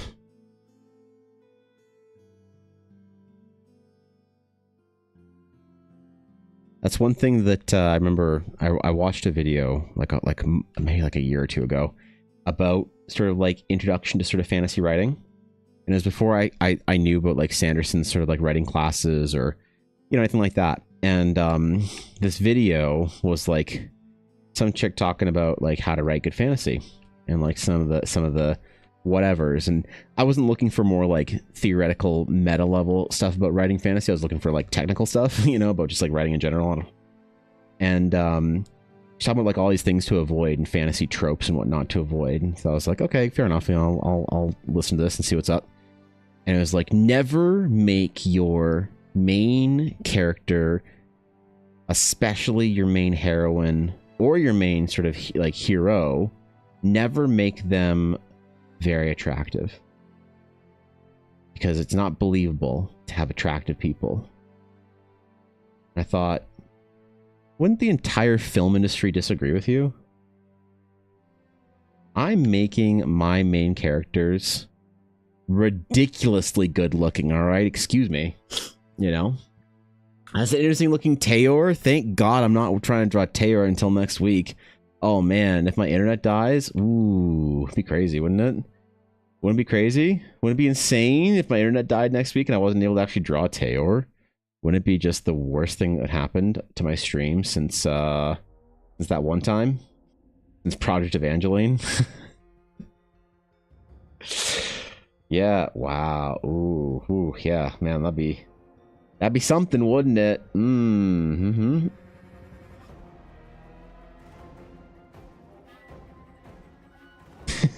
What's up, Saul? Can't wait for Tayor. I sure can. Peter's been keeping you company the whole time, but I'm finally back where I can hear what's going on. Welcome back, Steve. Hope your work day isn't too stressful. You got a lot to do this week. You're talking about that, so I wish you speedy work and many relaxes in the evening. I don't know what you're doing, but it sounds stressful. Meetings and shit. But yeah, I don't know. I think I need to make my main characters ridiculously good looking, so I can make art of them or whatever the plan is. Then at that point in time, looking forward to it next week. Oh. It might not be next Monday because I may redo my fan art days to fan art Fridays again. So fear not, I will honor my end of the bargain, but I might switch my stream day that I do that to Fridays. Just make it more of a end week sort of cool down event from getting a lot of like fresh work done. I like to have like updates for adventure or projects went on Mondays, and so obviously with all this stuff going on, I haven't really had those. I think we'll maybe switch back to that, doing that. I don't know. Oh, do you not want to make your characters unreasonably attractive? I don't know. Apparently that's like a big thing, you know? It was like a pit to avoid, I think it was described. That modern readers wouldn't take you seriously if your characters were attractive. And that good fantasy or whatever, I don't know. Sounded to me like maybe some sack of shit, but it could be true. I don't know. It was like, wasn't Geralt like really ugly in The Witcher supposedly or some shit? And like Frodo and Sam looked like a foot or something. I don't know. Maybe it's true. Maybe you gotta be more careful about your characters looking believable or something. Look, I didn't finish the video, okay? I'll be honest. I did not finish the video. Part of it was because the person kind of sounded like they were full of shit. But, you know, if that's like commonly held opinion, then I want to be aware of that, you know? Geralt was modest but not ugly? Oh, okay. Well, you know. Reddit Brain says make characters not pretty. Artist Brain tells the otherwise and is more convincing. You know what? That's a good point. I am not a traditional writer here. I'm an artist first that writes, not a writer. So, you know, maybe I just draw characters that I want to draw, and I make them look however I want them to look. And then don't worry, there will be characters that look like feet. It's fine. I'll still do it. It's just I don't want my main characters to I want my main characters to be cool, interesting, relatable, but unreasonably good looking.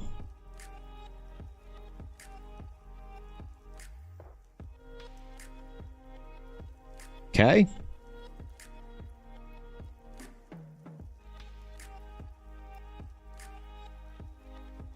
That or I'll just, you know, go full anime. Just say screw it.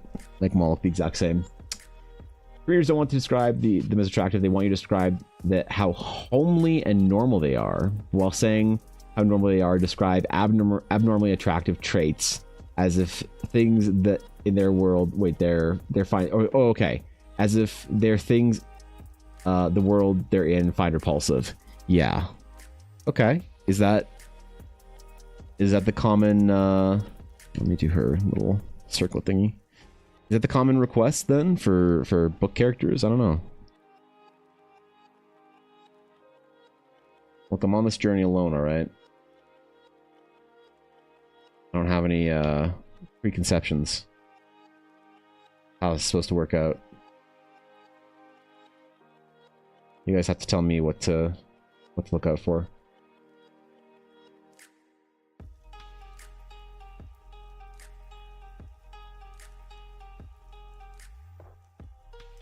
Maybe it's a good point. Maybe a lot of fantasy characters have been Grima Wormtongue. I don't know, dude.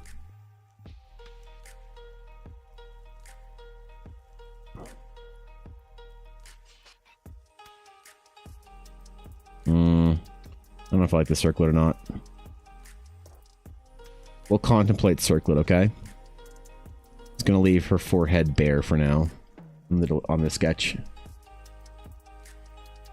We'll contemplate it, okay? It does kind of fill in the astral sagey stuff, but I don't want there to be too much jewelry on her, you know? I don't want her to look regal. I want her to be ornate as far as sages go, and then not necessarily regal, though. That makes sense. The only thing is, if you add too high of a beauty standard to your characters for your books and the media, it'll be pretty difficult to find actors and actresses to fit them when it comes time for the movie deals. Let's see. Can we find movie actors and actresses to play the characters for the Eldara book? We're gonna have Kolos be played by young Matthew Damon. And we're going to have Veyron be played by Anne Hathaway when she was 26. That's what we'll do. Because at that point in time, when the movie comes out, we'll be able to buy the AI rights to everybody because, you know, real people won't exist anymore.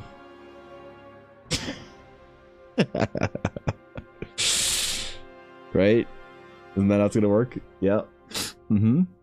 You'll say that, but it's to see a successful series in any media where the characters are not in some aspect attractive. Yeah, I suppose the games industry has been trying to push that for a while, haven't they? I don't know. It's a whole thing I'm not really paying attention to, but if people aren't playing games with whatever.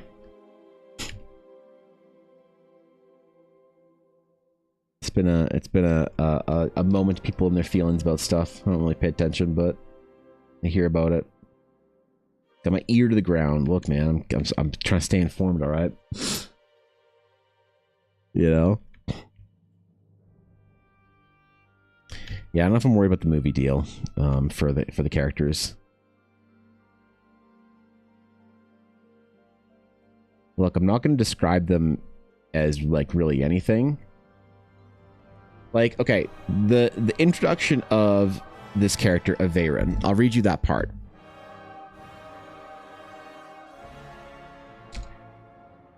So, right now, here is all I say about her, okay?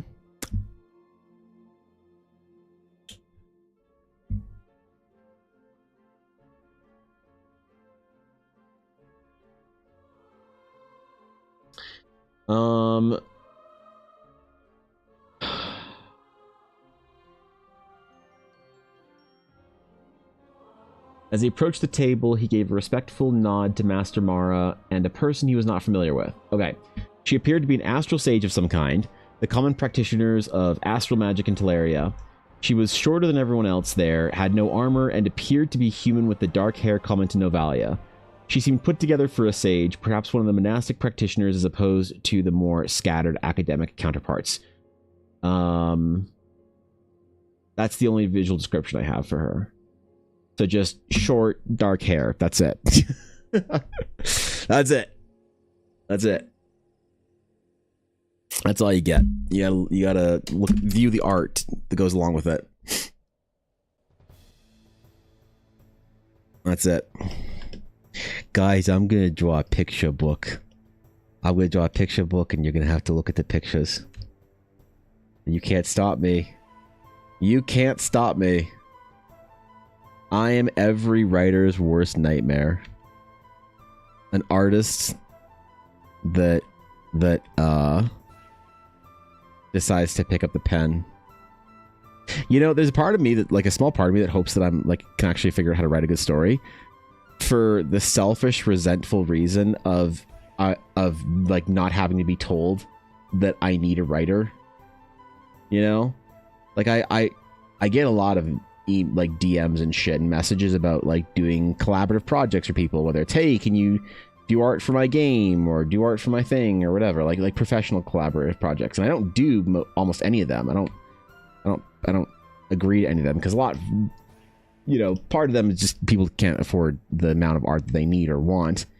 They have no idea how much it's going to cost to get, like, you know, book covers and illustrations and whatever. But there's one that always particularly offends me. that's always, it goes something like, hey man, like your art, think it's super cool, wondering if you want to do a collaborative project. I'm a writer and I can write the story and you can do all the art for it. And then we can have it like I can write the story for you and then you can do the art for me. And it's always kind of like an interesting, like, huh, that's an interesting way of wording it. That sounds, yeah, that sounds like you want to hire me to do art for your project. Okay. But so I don't usually like respond to that kind of message, right? It's just kind of like, okay, like whatever. But occasionally I would, and I would get hit with something along the lines of like, well, you know, I know you want to tell some really narrative stories and you have great art and stuff, but you're not, but like you're not a writer, so like I can do the writing for you, and then you can do the art. And I always kind of get this kind of like, excuse me, like, bro, what do you mean I can't do the writing? Like, what are you saying? What are you saying, you piece of shit? And like they're right, but also like, you know, get bent. There's a part of me that just wants to have like the first Eldara kind of stories written out so that I can't be accused of not being able to write anything anymore. Even if it's not particularly good, which who knows if it will be. It sounds like the writers need the artists more than the artists need the writers.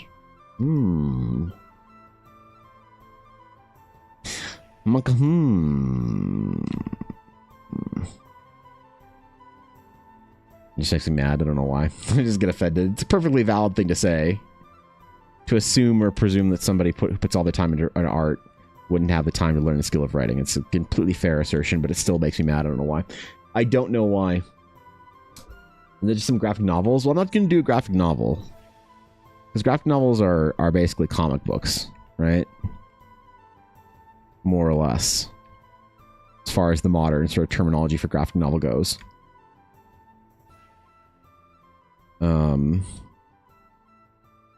But maybe there's like a form of it that works that way. Like, how often does like Sanderson put illustrations in his book? I suppose I have Sanderson books I could go look at. Hold on. Ella's got a whole fucking collection.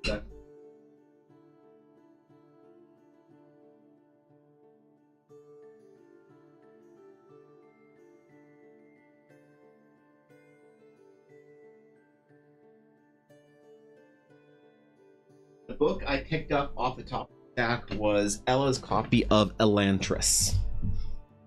Okay. The 10th anniversary author's definitive edition. 10,000 words of bonus content. Let's see. So we've got one title illustration. We have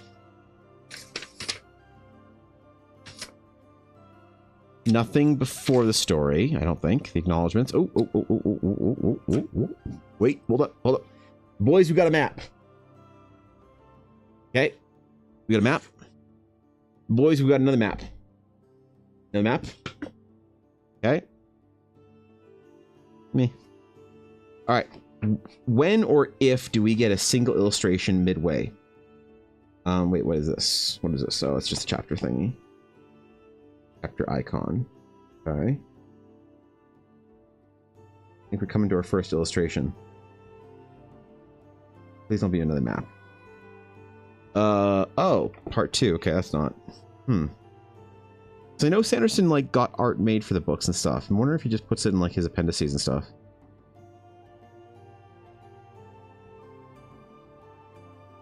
Part 3.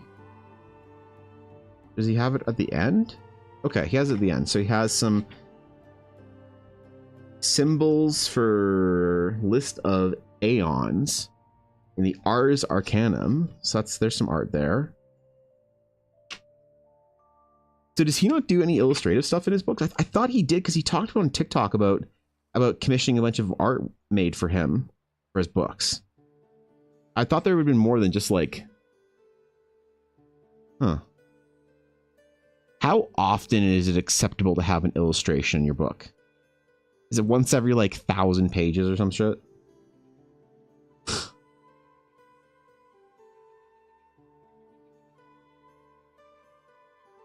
Okay, so there isn't a single fucking image in here except for the cover and then a couple maps. Interesting. Interesting. It's good to see you, Chrissy. So only books have some art. One of the main characters is an artist, and the art in the book are her in-world drawings. Oh, really? Oh, that's cool, actually. Ooh, wait. That's actually kind of rad.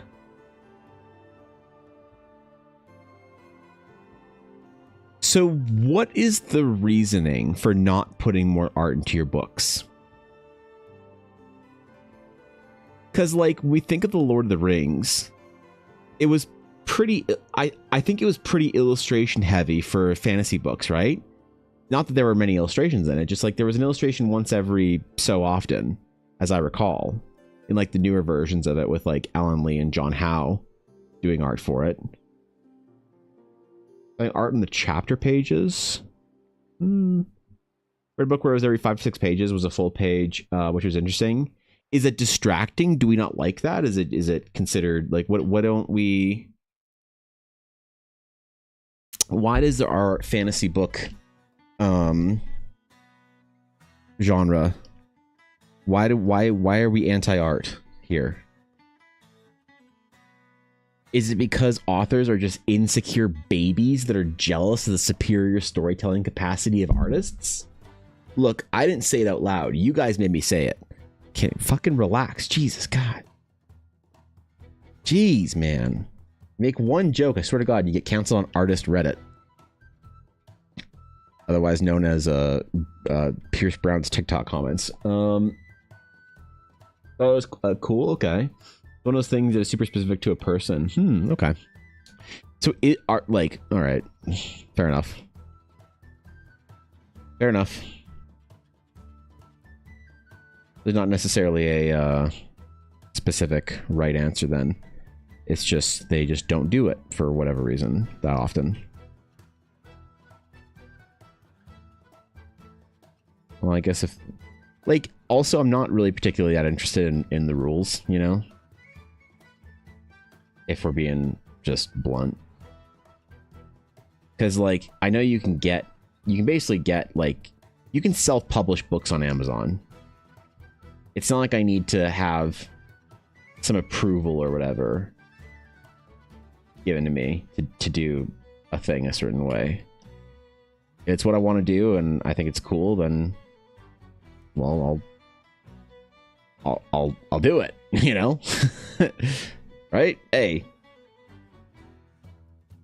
Who's keeping score or whatever, you know?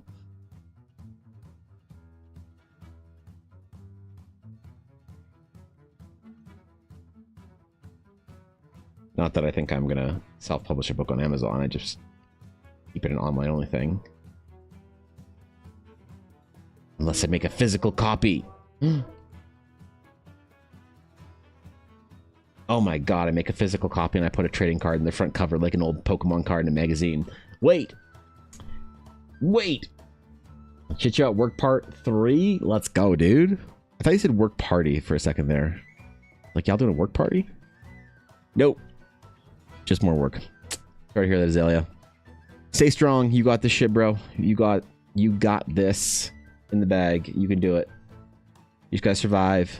The day's almost over. Maybe. I don't know. I don't know what time it is, to be honest. Oh, it's noon. Let's go, dude. Is it score? Maybe. Yeah.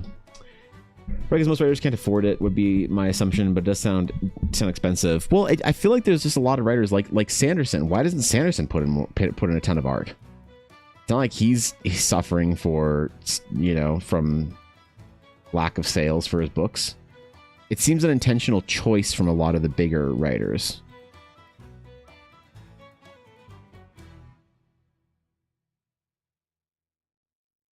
Which I have a moral question here, okay? Now, I'm not going to say what my stance is on this necessarily right now. But let's just say I've been approached by by a writer or someone with a project. This happened more than a couple times in the last 16 months. They say, hey, I would like to hire you as an artist for my project. I'm like, cool. Like right now, I've just gotten a bunch of AI art for my characters and stuff, but it's all slop. I'd like to replace it. What is, you think, the internet's moral response going to be to, like, is it if somebody ever touched generative AI, they are then tainted and you shouldn't work for them or help them out or whatever or do any projects for them?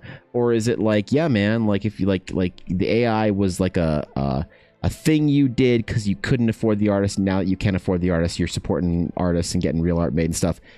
I don't know how people are going to receive this. I have my intuitions, but I've been hearing more and more authors say that like they're using AI art for their books because they can just like create it and just like get it done, you know. But a lot of them still even then say, even if they don't want to like the choice of not having art for them is a choice. Not something that they feel like they have to make because they can't afford it, because otherwise they just use AI. I wonder if it is just a monetary thing only, where they just don't want to use it or they don't want to hire artists because they can't afford them. But then you got, like I said, you got the artists like Sanderson who can but choose not to. You know, put a card in the cover like the old Yu-Gi-Oh manga. Yes, dude, exactly. Another book. The illustrations support the story as they were pretty to look at, but about halfway through you realize these pictures are giving you information about the story. I had to go back and look at the art to find out little clues. Was that fun or tedious? Was that interesting, or was it ultimately annoying to do? That could go either way. I could see for people. That's why they don't like to have art in their books.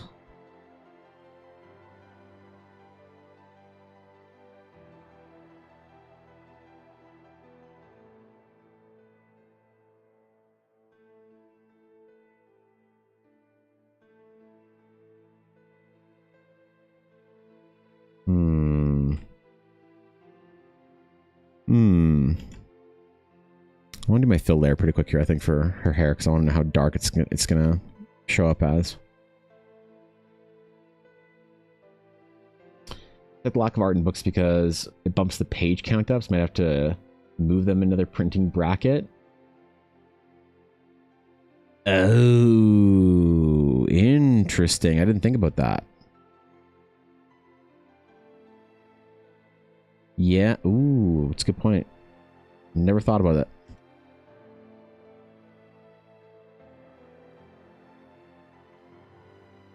All right. Well, we're building the case here then for it or against it. I don't know.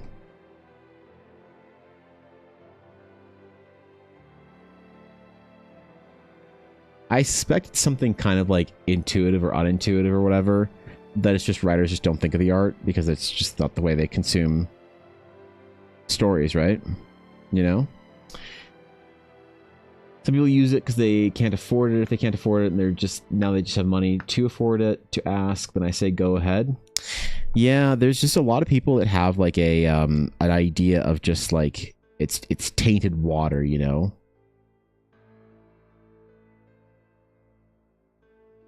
It's like making a deal with the devil. If you like don't ice them out, the artists union will get mad at you or whatever. You know? Good afternoon, Salesian. Hello. Good to see you.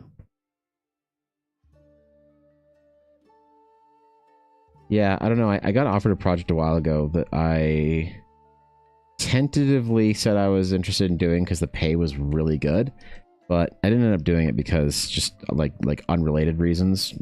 Just got bad vibe, fell through. But this is like early on in the year. But somebody wanted me to do a project for them, and they're like, "I just want you to make I've already made all the AI art, whatever. I want you to make it into real, whatever." They kind of worded it like they wanted a real artist to do it, but what I kind of realized they just wanted somebody to do it, to do exactly whatever the thing is that they fucking generated the image for. Just people wouldn't get mad at them for using AI. I was like, "Oh, okay, no, I'm good." That's just like a really boring project for me, you know, to do. Whether it's an AI image or another artist's image, just like do something in my air quote style. That's just such a boring, uninteresting project for me. You know?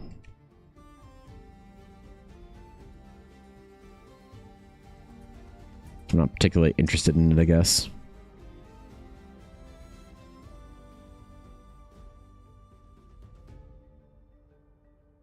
I'm not like mad about it, you know? People use AI to get a visual for what they want as a reference for an artist. I find that to be extremely inefficient. Like, I don't work with reference images, especially if they're AI generated, because the problem is if somebody like you'll do a better job telling me what you want for a vibe than showing me for the image. An image presented to me is immediate red flag that the person's going to be micro managey and picky. That's an immediate red flag for me now. Not to say I won't work with them, but that's my antenna goes up and my ears sort of perk up when they say that, more or less, you know, 'cause it's like, oh wait, we gotta probe this person to see if they're gonna be a pain in the ass to work with, you know. Immediate warning bells go off. Not that all red flags mean, you know, the person's irredeemable or whatever. But it's just kind of one of those things that I've learned to associate with.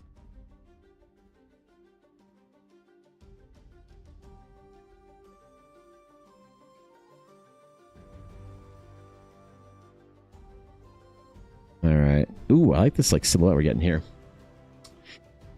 Use MS Paint, exactly. You get the please trace this AI art exactly so I can put your name on it, and then it's not AI request. Not exactly, but fairly, yeah, fairly close. You know, they were willing to pay a lot of money for it though. Still said no because they sounded like a bit like a nightmare client to work with, and I didn't like the whole project once I realized what it was. So. Don't know how valid this is, but I found it was quite funny seeing some MS Paint references that people will provide artists. I think it's charming, right? You're one of 3 artists I have tried to get a commission from that didn't want a reference first. Every other artist I reached out to over the years turned me down when I didn't have one. Yeah, I mean, like, to be fair, that a lot of artists don't know how to. If you've never worked in a professional setting, you don't know how to classify yourself, I think, really well. And I think a lot of artists don't know how to classify themselves properly when they're like talking to clients.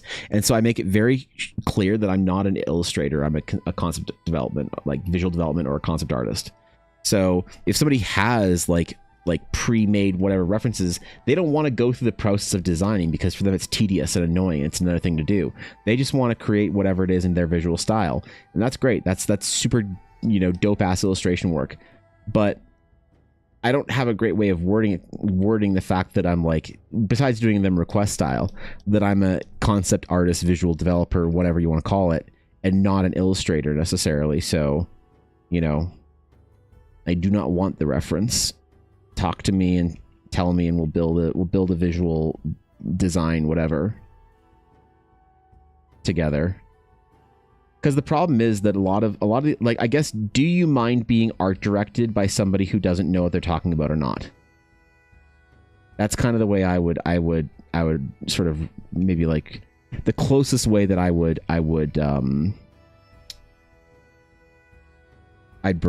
like reference it or whatever, or how I would, the analogy that I'd bring up maybe, or develop for it.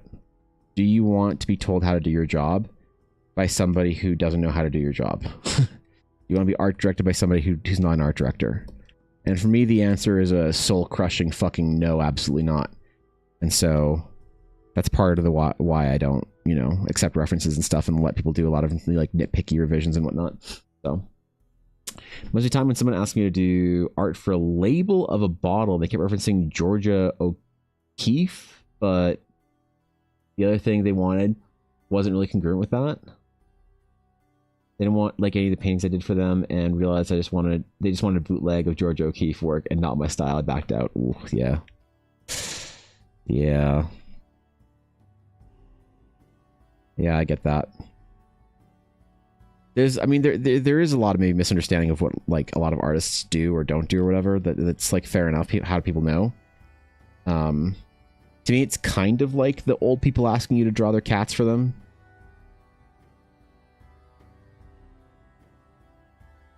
Like some fucking portrait, like some Russian monarch portrait of their kids, just sitting all regal in their fucking pillows or whatever. You know? No, Grandma, I'm not drawing your cat for you.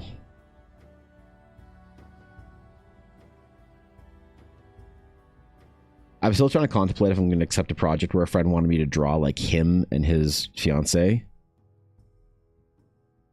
because I don't really do like images of like real people.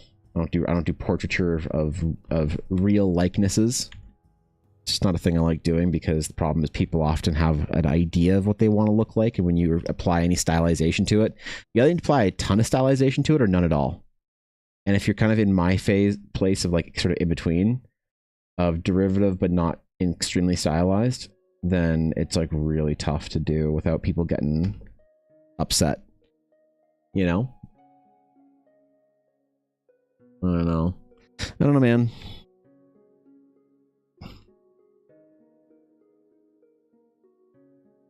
Yeah, I'll say screw it and just start doing character adoptions every day.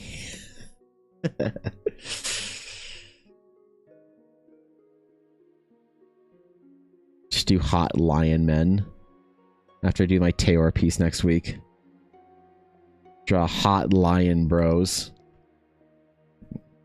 and charge $1,000 for a character adoption.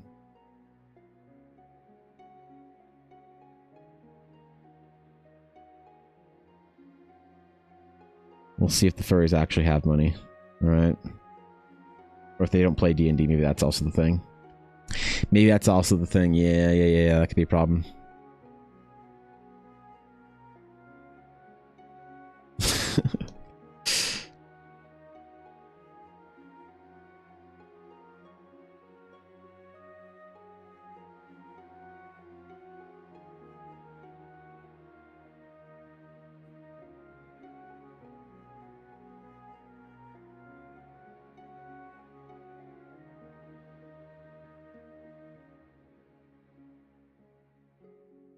Okay.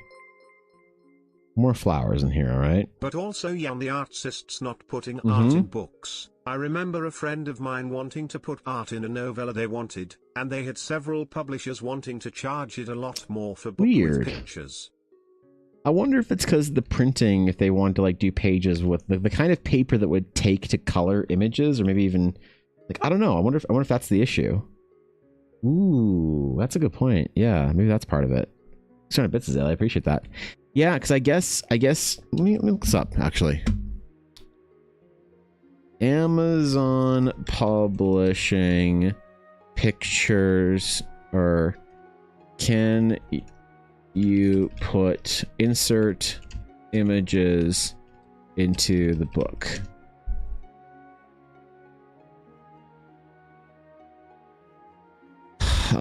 Yes, you can insert images into your book manuscript for both Kindle and paperback versions, though Amazon Kindle Direct Publishing, KDP. To insert images in manuscript, you'll use the insert tab in the word processor, place the image in the desired location with the text, fill in the listing. You can add images to the product. Okay. Formatting, ensure that the images are high resolution for paperback and consider using a PDF format. Cost considerations. Remember that color images will increase the total printing cost of the paperbacks, while black and white images will not.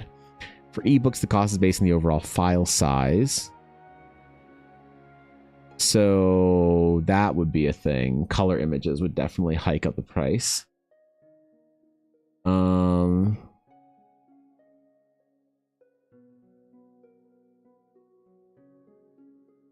Kindle Direct Publishing.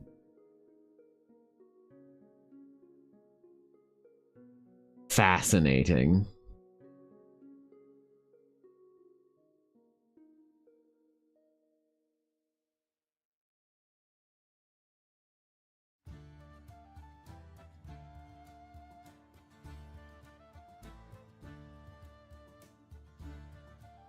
Okay, so I can do it actually. It just costs more. So that is what, yeah, like you said.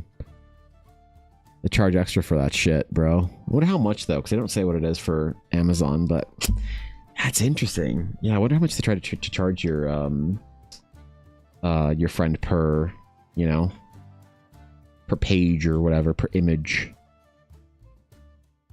per super dope picture, as it were.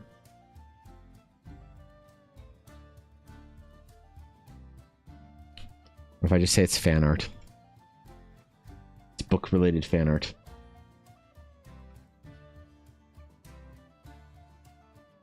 Oh my god, I forgot I have the book ball soon, actually, in like a week. Oh my god, yeah, next weekend. Oh shit, dude.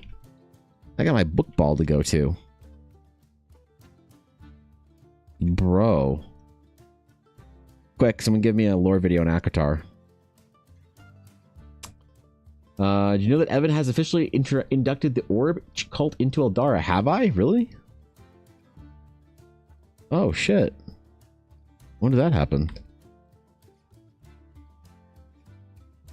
Yeah, you're right, Garthan. But the problem is...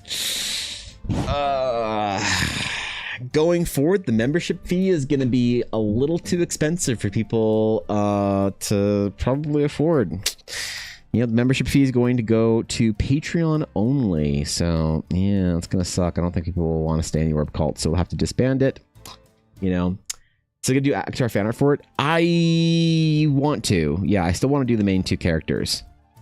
And do a limited print series of them. So, that is something I'm still contemplating. Timing and stuff is a bit tough. It's a bit tight. I've got a number of projects that I was expecting to have done by now, Brooklyn, but you know, with the surprise of delights of life, that tight schedule has been a little bit loose, let's just say, as far as commitments. So I don't know. I don't really know, to be honest, if I'll have time for it. I'm gonna try my best for it because I think it'd be really funny. Like, more so than like I don't care about like, oh, I'll make a bunch of money at the event or whatever. I think it'd be funny. Okay? And that's like a big part of this. And I need to once in a while spend a lot of effort for a self-indulgent meme. And this seems like one of those times. So, you know, I really want to do it. Now, whether I'll get a chance to, I'm not entirely sure, but I'm going to try. I just don't want to promise anything. Because it's not like if I make them or whatever and put them up on my print store, anyone will want to buy them and I can't have them as like a permanent listing. Like I'm fine with the sort of the risk in selling fan art so long as it's not a permanent listing. So like I could do like a 1-day listing of it on my print store and it wouldn't bother me. Or have like a 1-day listing of my Shadow Heart piece or something like that. You know, make it a super limited run thing. The only issue is having it up permanently, so. Maybe I could do that. Do the Akatar stuff over the weekend on my print store and at the event. See what's up. The Planet Alien Rangers? What? Most of them were able to charge, or were already trying to charge her 3K plus for a 150-page book. And I remember one of them basically doubled the cost. Plus, she had to get the art herself. Oh, interesting. Okay, that sounds like they made it so aggressively not practical. They just didn't want her to do it. So I wonder what the deal is with that, eh? Why make it so hostile to begin with, you know? There's got to be like a reason there.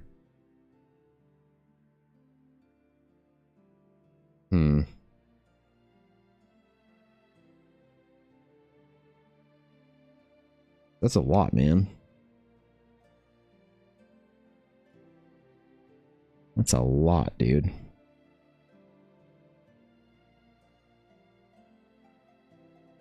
Oops, wrong layer, bro. Wrong layer, Evan. First time making art? Apparently. Apparently.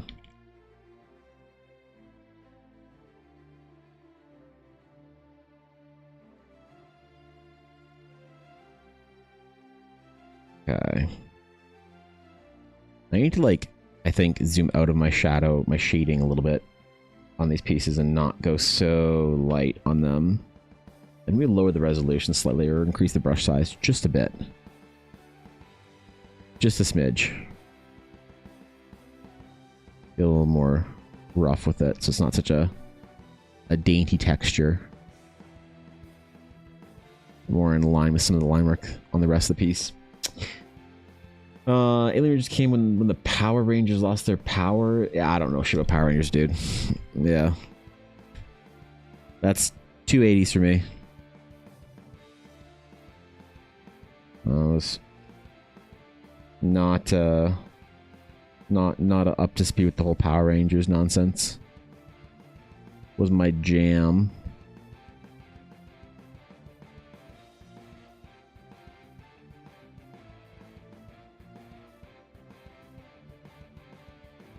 It would be really funny if I like did the Akatar fan art and got like, I don't know. There's also just like part of me is wondering if there's a danger in associating yourself with the romantasy genre on Book Talk. Like I'm a pretty family friendly artist, right? Like I'll swear on stream and shit, but overall my art is all ages family friendly, more or less along that line. And I worry that even a meme-based sort of dive into sort of the romantasy genre kind of changes that. And I'm always conscious of things from a brand perspective that you kind of can't take back. And so I am wondering what the damage of a meme for meme's sake. I'm wondering if it'd be an issue, as it were. Might be overthinking it, but I don't know. I tend to overthink things like that and not regret it.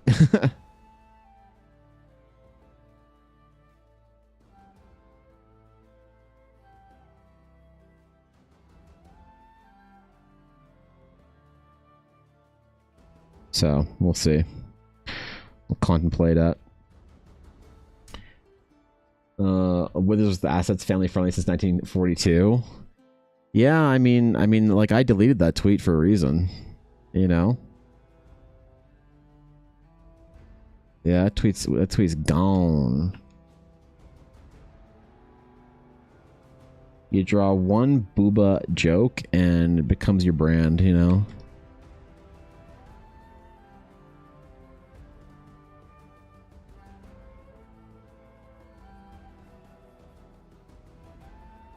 Dangerous path to tread, eh? Doesn't exist anymore? It does not. Nope. Nope. You have to internet archive it or some shit. I don't know.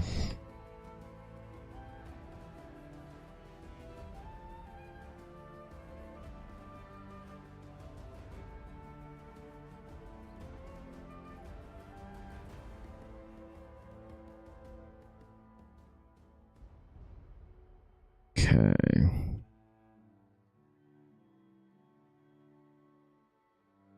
It's like very easy to like I don't even post any sort of like tasteful sort of like studies that I do or whatever that are like that have any nudity in them or anything. People just like obsess over it and whatever and get weird. I hate everything about my change in direction for the shading there. Good to know, Evan. Glad I figured that out. Oof. Oof. Or thinking making a bad decision tragic. Well, this is perfect. Yeah. Yeah. Maybe.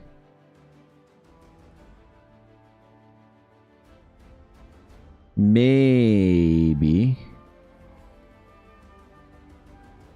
But when you get known for smutty shit, then yeah, I don't know. I think you get taken less seriously as a creative. I've seen it play out a lot. So if I do some shit as a joke or whatever, I'd have to do it on a different account that's not connected to my brand. Like Project Evangeline can draw some smutty memes, but EBA, you know. Art studies is art studies. People getting weird over life drawing is unfortunate. It is like I talk about life drawing too sometimes, and like it's funny, you know, whatever. Like you just drawing your favorite old man, you know, figure model or whatever in art school. But yeah, even posting art studies is something that I think it is just like the only, you know what, the only place that I could actually, I think, post art studies and life drawing is probably ArtStation. Because ArtStation is the only place that people like the Gooners don't go, more or less. That like actual artists sort of like post their work. And so if I ever do like life drawing and stuff or work like that, you know, maybe it'd be an ArtStation only thing and I just like wouldn't talk about it. Because yeah, people will make it weird, you know? I think a lot of people don't understand why. Like a lot of people who never had formal training have no idea why you would draw a nude figure for like non-weirdo, like weird champ reasons. And like understanding how to draw the human figure is best done without the sort of impediment of clothing, because you need to understand how the machine works underneath the non-organic. But people will just see like, you know, studies and make it weird. Unless you have a particular following that's like very, very art focused and only art focused, and I don't. So I would never even post stuff like that, right? Kind of excited to see how Taylor turns out. It'd be a great practice. Yeah, practice for what? What am I? Ah, shit. What do you mean practice? Practice for what? Practice for what? What am I practicing for? Ugh.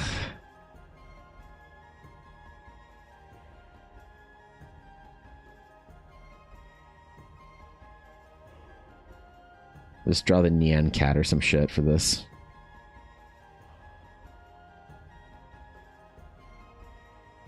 We'll see.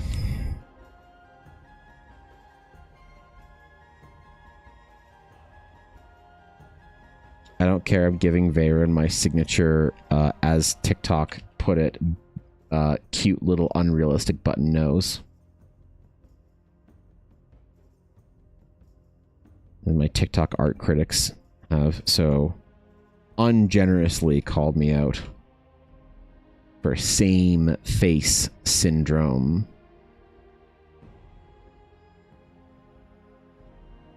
Not that I care. The Yankee Terror could be fun? Yeah.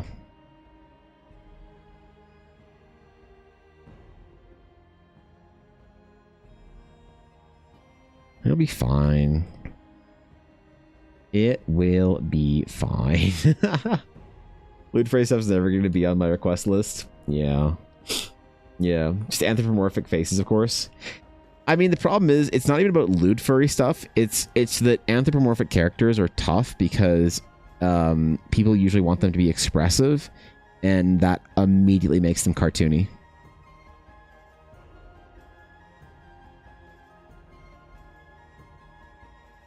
And it's just tough, you know. It's hard to do for me anyway. So, HR colleges that had to explain their state's legislature why figure drawing was important to learning how to draw the figure. I don't know. I never heard about anything like that in old Canada. Sounds like an exceptionally annoying problem.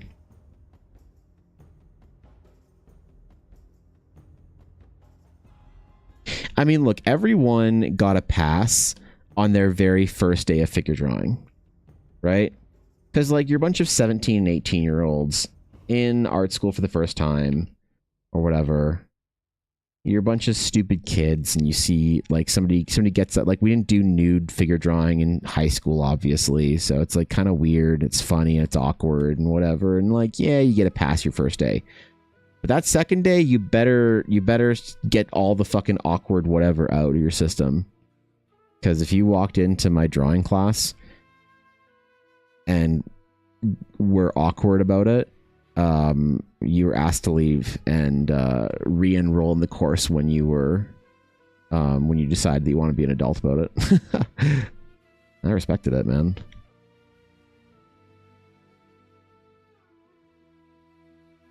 I respected the shit out of that. It's the Pussycat Dolls song Buttons about Evan drawing too many button-nosed characters.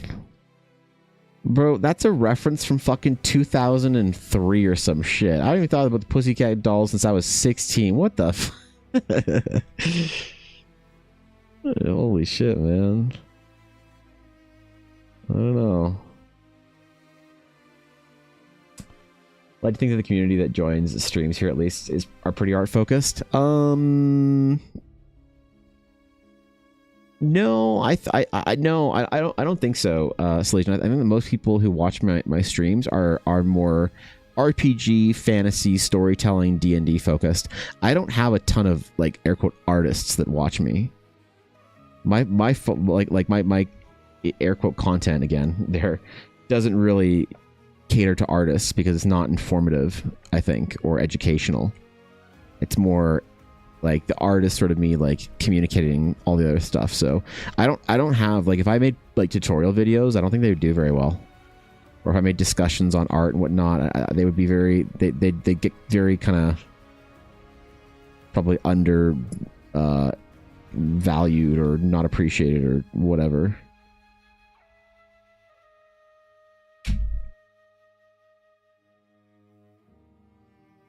Not they should get appreciated. It's just signature button nose and signature smolder. You think? That's what I'm known for now. All right, I'll take it. I'll continue to get my take my same face syndrome accusations on TikTok.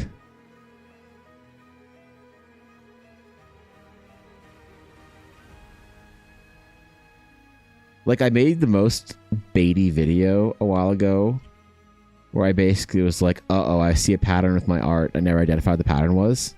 I just see people in the comments speculating what it is. It was so funny.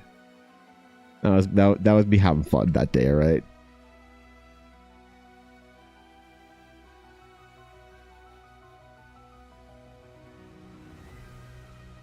I was enjoying myself, all right.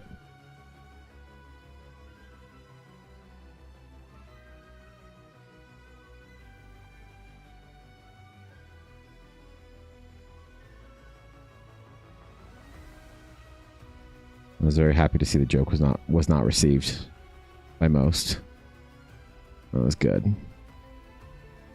All according to plan. To Keikaku even. Translator's note. Keikaku means plan.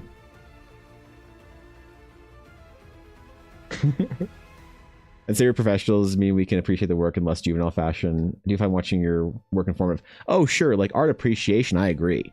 When I say art focused, I'm thinking about like the discussion is intended for artists trying to improve. That's like the way I look at art focused sort of like creators and stuff on the platform.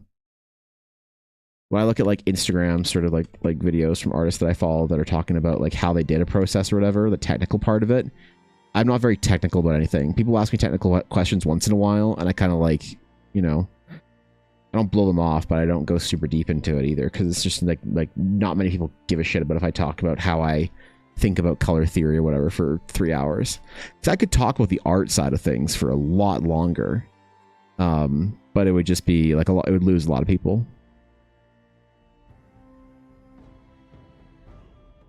That's all I mean by not art focused. That's my reasoning for why I classify it that way.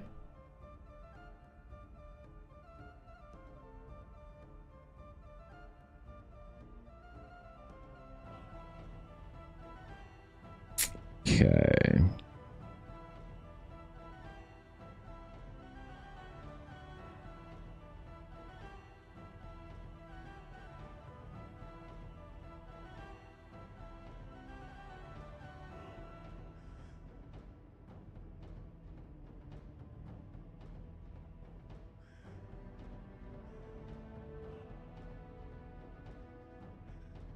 There are little highlights, yo. There's something so satisfying about drawing like deep shadows and highlights on a nose or lips or eyes.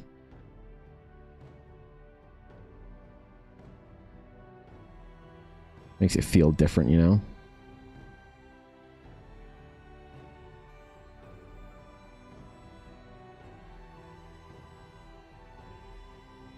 Gotta deepen the shadows and dark colors around her eyes, though. I think it's a little bit undershaded, as it were. See? I can talk about art, too. Bad your art is obviously that you're consistent and continue to draw. Damn. That's the greatest compliment everyone's ever given me. Yeah.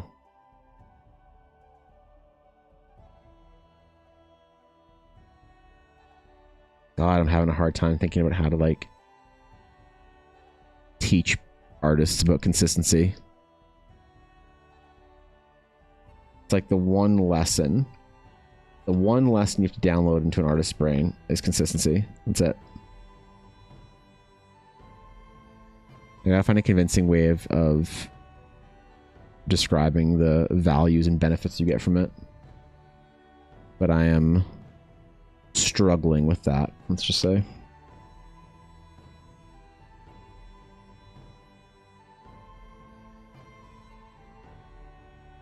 have to keep trying things, you know? See what sticks with somebody. Okay, I'd be ready to accept some dark shade on her hair, I think, to help contrast things.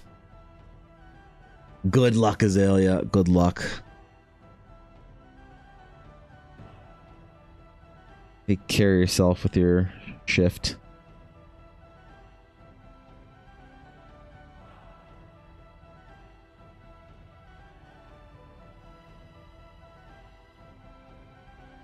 Yeah, okay, I have to go super dark in some parts because, like I said, she has darker hair. I'm gonna give her like a dark brown. So she can be so relatable and just like me for real.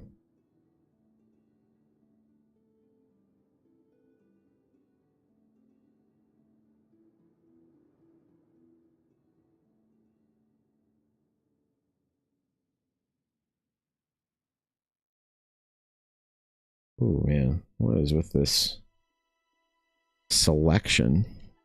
Bro, I swear, Photoshop's got some gremlins in it, man. Like there's some unholy rituals happening at Adobe. I don't know what they're doing or getting up to over there, man. But Photoshop has had some gremlins inside of it. Like maybe it's haunted. You know, like how Discord right now, when you like get a ping, it makes the spooky like Discord ping sound. I don't know if y'all have that shit turned on. I do. I don't know if you can turn it off, but maybe around Halloween, there's just more spooky gremlins in Photoshop. They put it in there just for the haunting, you know? Really on brand with them, hey?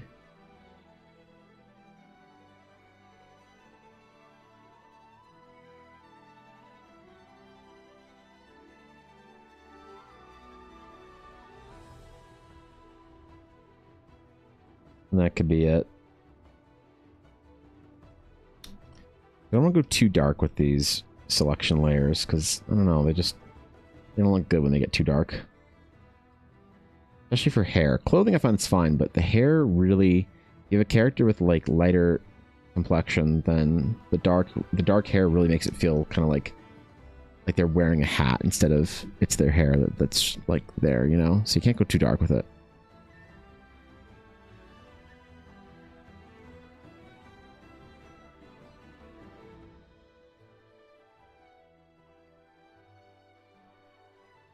Figure out what kind of darkness we can do. Let's do like a 45 first. See what is what.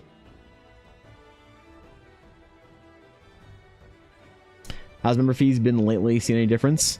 I have not been tracking, I'll admit. Ella says she was gonna track it and see it this week. Let me know at the end of the week what it was like. Yeah, I don't know. It's a real frustrating problem, isn't it, hey? Twitch just, like, won't acknowledge people who are watching your stream or actually watching your stream. It's a very frustrating... Oh my god, I missed so many areas. Oh my god. What is wrong with me, dude? Holy, it's like my first time here.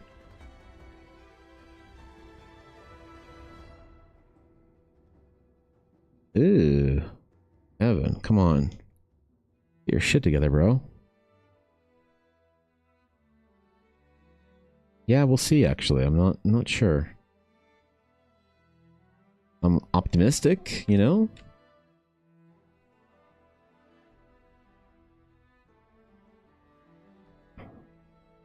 Hopeful. Truthfully, I think that Twitch is like... I don't know why I have this, like, just gut instinct that Twitch will figure it out. I think they might have to do some serious reordering and restructuring, but I think they'll figure it out. Remember to stretch? Ooh, yeah, I gotta do my stretches, bro. I've been focused. I've been locked in today.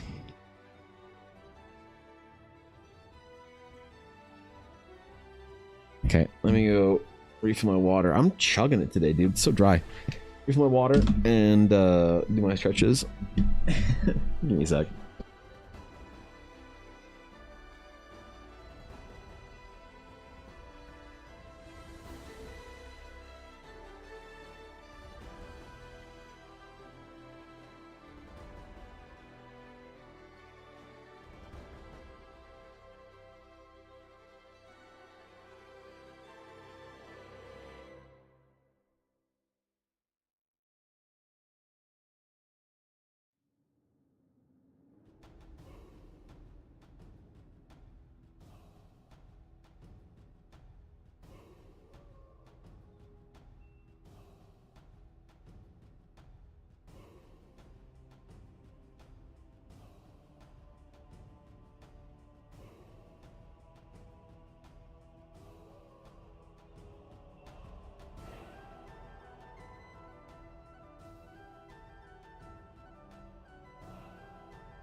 All right. All right. Rehydrated. Ready. Stretched out. Chair, bro. Damn it. Oh, man. Dude, why is my chair a more favored streamer than I am? I gotta do my stretches. I gotta finish doing them. A little cat paws, bro. Not gonna do any of the exercises today. Just the stretches. Okay? Gotta give it a rest. Gotta be responsible. So says the physio. I gotta figure out what my next appointment is. Goddamn. The chair command has been gone since the switch over to chatbots. Yeah, there's a bunch of commands that didn't make it.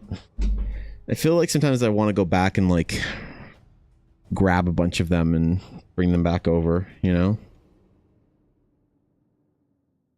For the continuity of the guild.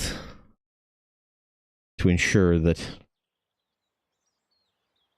we make sure that we all know the origins of every meme. Like the quotes are gone. That's maybe the big one that really is a bummer. The quotes of Faye talking shit to me in my early days. The switch from Streamlabs to OBS was a purging of sorts. Fortunately or unfortunately for the memes. Depending on the quality of the meme anyway. You know? Yeah, they're just gone, yo. I think chair is more favorite stream, bro. I would say it's Una, Ella, Evan, chair in that order. Oh, okay. Face of Talking Smack, bro. I haven't caught one of Face streams in a long time. I haven't seen her in a while, yo. I wonder what she's working on. I remember when Face streams, but it's like really awkward for me to actually make it to those streams. I just hardly ever see her, so. Like fishy streams being in the evenings on weekdays during peak EBA work time.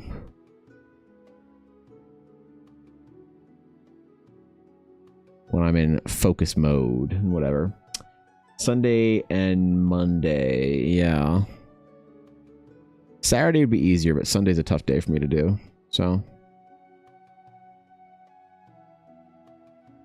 She streams on Critical Role VOD Day.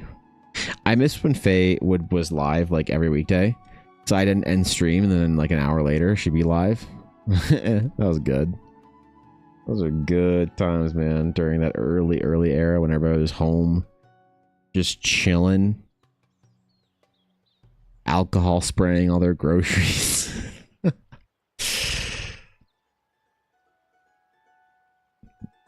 Those were days, man. Those were some kind of days, yo.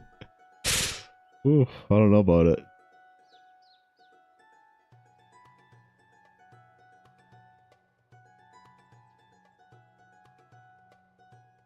I don't know about it at all, but remember that, right? Yeah. Those amazing times in a rough moment. Yeah, well, it was fun, man. It was fun just being home. Like, cause I don't know. You try to make the best of the memories, you know? Hey, right? I'm not downplaying anything, but I had been like working from home for a long time, and so it was kind of fun having everybody else working from home, chilling.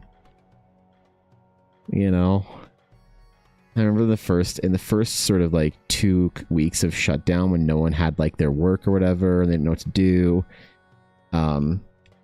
You know, I was just playing like a lot of video games with my friends. We were just like, all right, let's play Workaround, whatever. We're all on, man. Felt like a adult summer vacation. Now every day you went to sleep terrified, and you know the news was constantly freaking you out, and you weren't sure, you know, how you were gonna ever go out and see your family ever again. But again, we're trying to remember. We're trying to change the internal narrative there for me, right? The news, yeah. Yeah.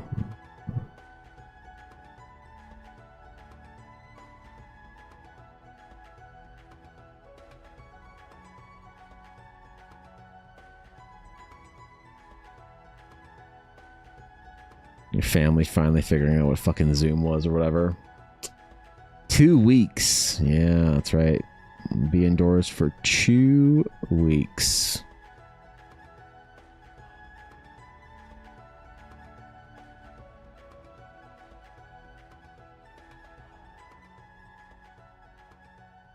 played so much D&D at that point, didn't we? Oh my god. Just like as a collective of nerds, we just played so much D&D.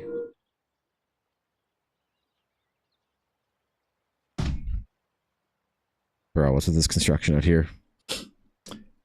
2.5 years later, right? Right? And now we don't play any D&D. We just talk about playing D&D. Wait, that's me. Oh no. I get back to it. I told Ashy and the homies. I was gonna say Ashy and the boys, but I realized every single one of them was a girl, so shit. Yeah, I told Ashy and the boys that I'd be back when the adventure's out. So you know.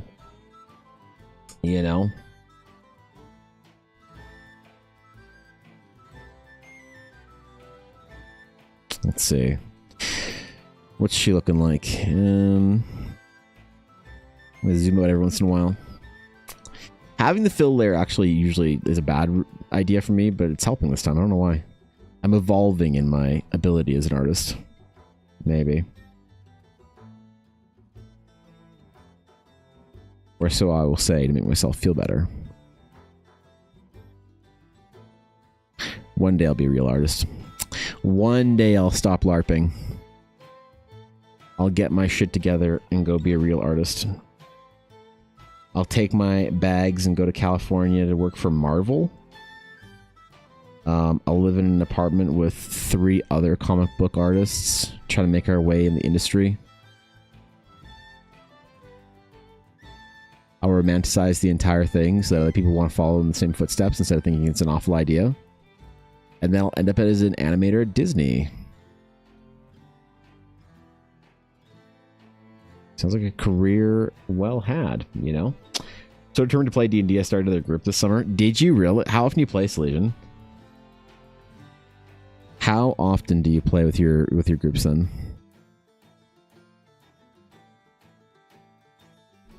Because that's like, you know. Oh shit, yo, Kate McCaig, what's up, dude?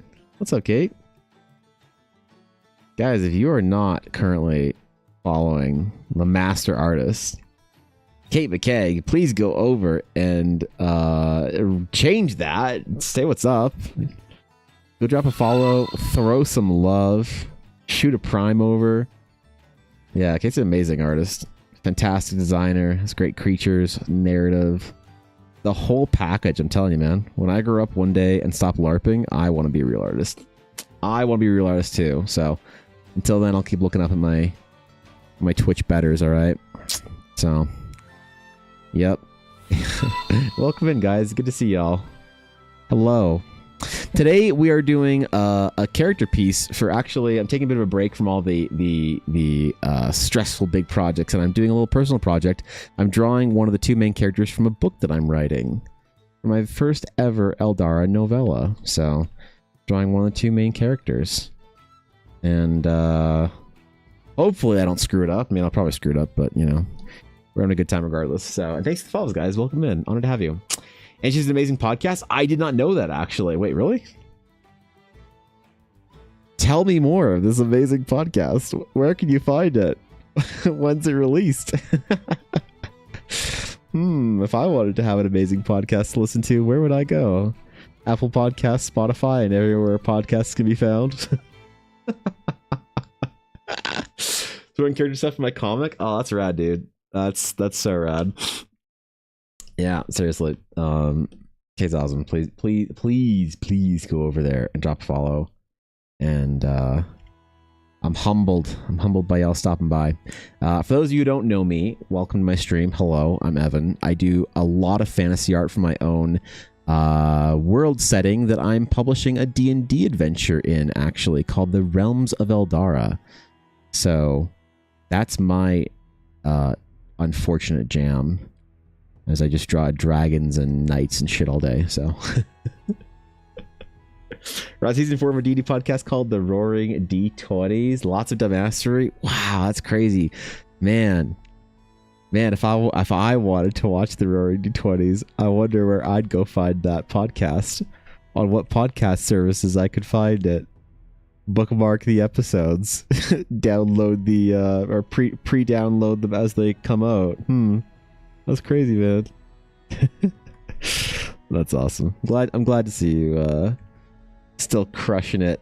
I look up to your work ethic and definitely the way you run your community. It's an honor to have you anytime. I mean it.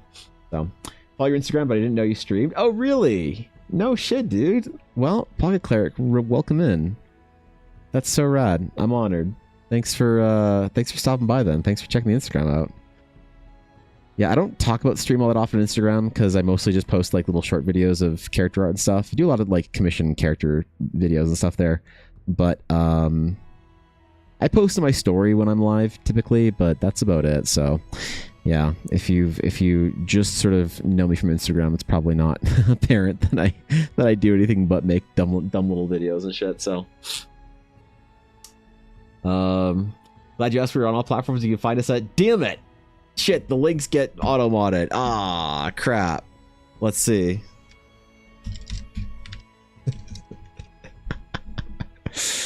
Oh my god. Wait, hey. Is what? Is that the link? Wow, crazy. Oh shit, man. There it is, dude. Rate it 5 stars on all platforms. Remember, giving podcasts 5-star reviews actually helps out massively. So please go for all your favorite podcasts, including the Roaring D20s. Please go rate them 5 stars on all podcast services you listen to it on or not. Yep.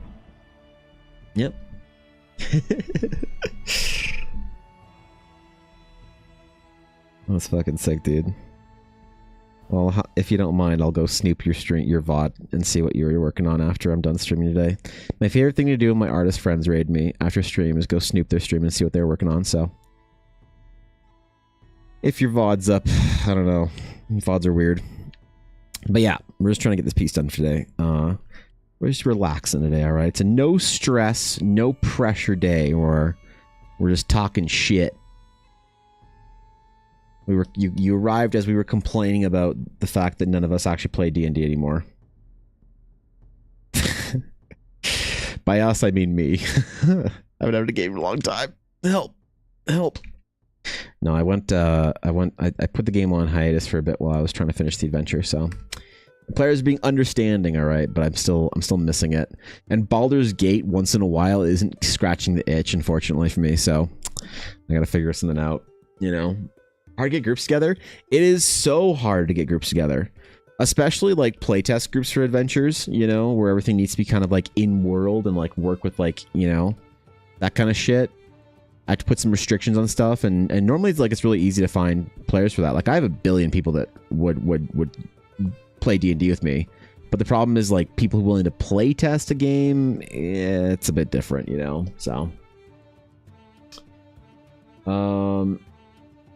she's looking so cute, but also mysterious. What sort of character is she? A rogue, a warlock? She's actually an Astral Sage. So the two main characters of the story are going to be Veyron and Kolos. And Kolos is an Astral Knight, and she's an Astral Sage. It's gonna be very much an Eldara based story. So I kind of want to do this like piece of like Veyron and Kolos kind of like together. Like I want to have her like holding her or like suspending her orb, her fucking Astral Sage orb, and I want Kolos sort of like holding his sword, and them kind of looking over their shoulder into like the darkness or something, all dangerous like. But yeah, it's gonna be a short story about the two of them. Honestly, short, I guess, with the length that I'm looking at here. But regardless, it's gonna be about a sage and a knight trying to solve a mystery about the ancient past. Let's just say that. Dungeon delving, relic hunting, pulpy adventures of escaping traps and narrowly running through collapsing caverns, pursued by bandits and awakening ancient creatures. Oh yeah, dude. I'm gonna make it some pulpy ass good D&D shit that I like for my adventures. So we'll see. We'll see if it's terrible. It also might be the worst thing I've ever done. You know, but Ella said that from what she's read, she said she likes it, and Ella would be honest with me if she thought it was trash. So she's a very shrewd, discerning fantasy lover. And she said it's what did she say, gripping or something? I don't know. So we were stuck in Barovia trying to finish Strad because I'm sick of DMing, but we were lucky and meet regularly. That's awesome, dude. Yeah, I mean, having your group like accessible and making the time for it is important, and that's awesome. And I'm always very happy when I hear D&D groups are still kind of forcing that time together. You know, sounds so fun. Oh man, okay, good. I appreciate it. Mostly the problem is that like is most of what I do is like world building for the campaign guide that's going to come out at some point in time. But the world building, if it doesn't have a story or something or whatever to do it for, it's just not fun. So I want to actually start writing stories. So got a dip? Yes, please relax. Go do what you got to do. Again, I appreciate you stopping by. Guys, I mean it. Go follow Kate. Amazing artist. She's the best. One of actually the oldest artists I think I've like my oldest art peers that I ever met on Twitch, I think too. So kind of a special raid whenever I see that pop over. That's where sort of magic vibe is coming from. You see the vision? Okay, good. As long as you see it like coming together, solution. I twice a week, once with each group. They don't cancel, or if they don't cancel, cancellations are common for my online group. The new IRL group is good and only misses if someone has work, but we all know in advance. I see. Okay, yeah, that's great actually. You know, that's phenomenal. Shit, I'm impressed. We would we'd probably be better off if we had a IRL group as well, but you know the way it is. I don't actually really have any friends in my area, city or anywhere that I like close to Calgary that I live that are still playing D&D, so it'd be tough to try and get the boys together and whatnot. A lot of them moved to Edmonton or elsewhere in Canada or down to the US or some shit like that, so you know. Oh shoot, Pocket Cleric, thank you for the sub. I appreciate that. Welcome to the guild. I'm guessing that's in response to the ads. I saw the message pop up, so I'm terribly sorry about the ads. I wish I could do something about it. I know they're obscene, but thank you for the sub. I'm honored, truly, seriously. My group tries to meet once a week, but sometimes life gets in the way, so sometimes we skip a week. Yeah, as long as you can hit it, like I think as long as you can hit like a couple times a month, like 2+ times a month on average is probably really good. You know, what I don't necessarily know is I don't like how do groups do this like once a month or once every 2 months thing. Like I would forget what the shit we were doing in D&D unless I was DMing so quickly, right? Decurse Strad, now we're doing Eve of Ruin. Ooh, okay. Are you using the same characters or did you start a new like campaign? You're getting 20. God damn. Okay. That's rare. That should come with an achievement or whatever.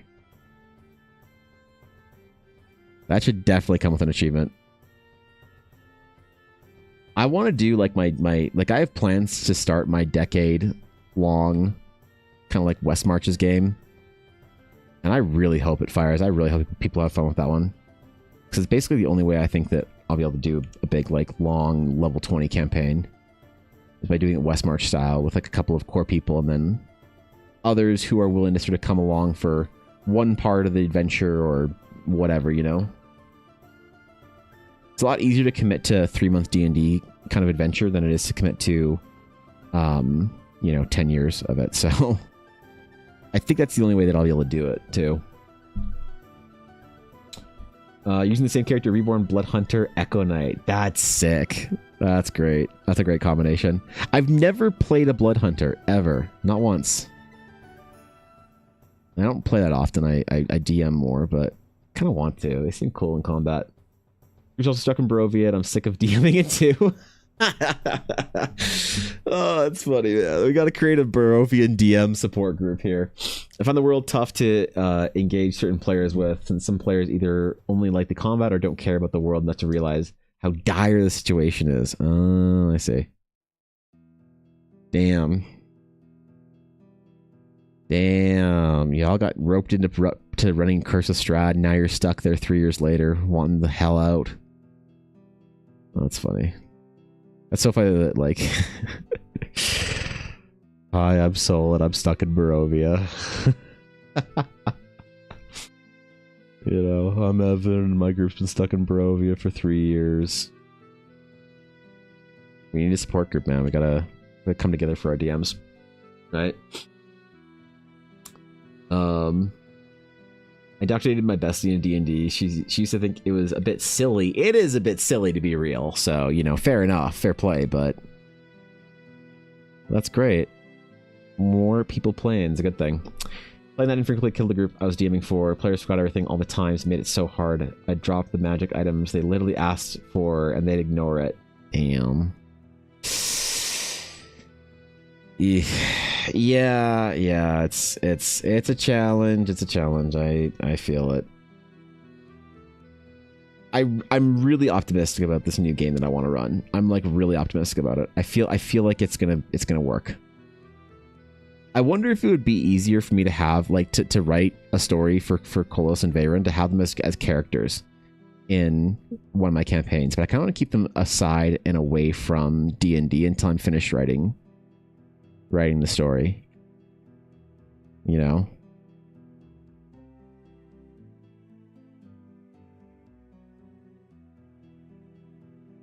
Maybe we'll do that, to be honest.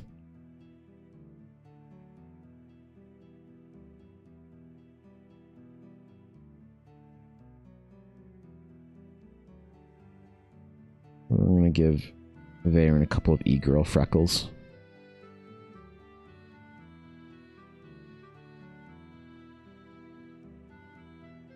Perfect. Not a lip scar though. Come on, we gotta save some things for the expensive projects. You're left off entering the Shadowfell and Eve of room. You got cliff hung. Oh no. Oh no. That's tragic. Will you even survive? That seems wise. Yeah, I don't know. Like, I don't know. My intuition is just that it'd be better to like keep them as just part of their own story before trying to like think about the characters in a context other than that. You know. Jerry Bound, thank you for the follow. Welcome, my friend. Good to have you. Make it worse, the cleric got sending saying our friend is back from limbo. Well, okay. This is cause for celebration. Just maybe the timing is you know, a little awkward. Mm-hmm.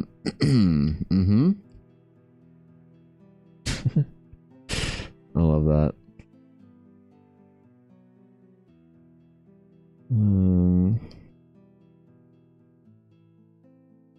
Part of the hesitation to finish Kolos' design, though, is that I'm not sure if I want to maintain the idea that Astral Knights all have the kind of the white hair, just keep people associate with Witcher and not the kind of the origin stories that it's kind of from. So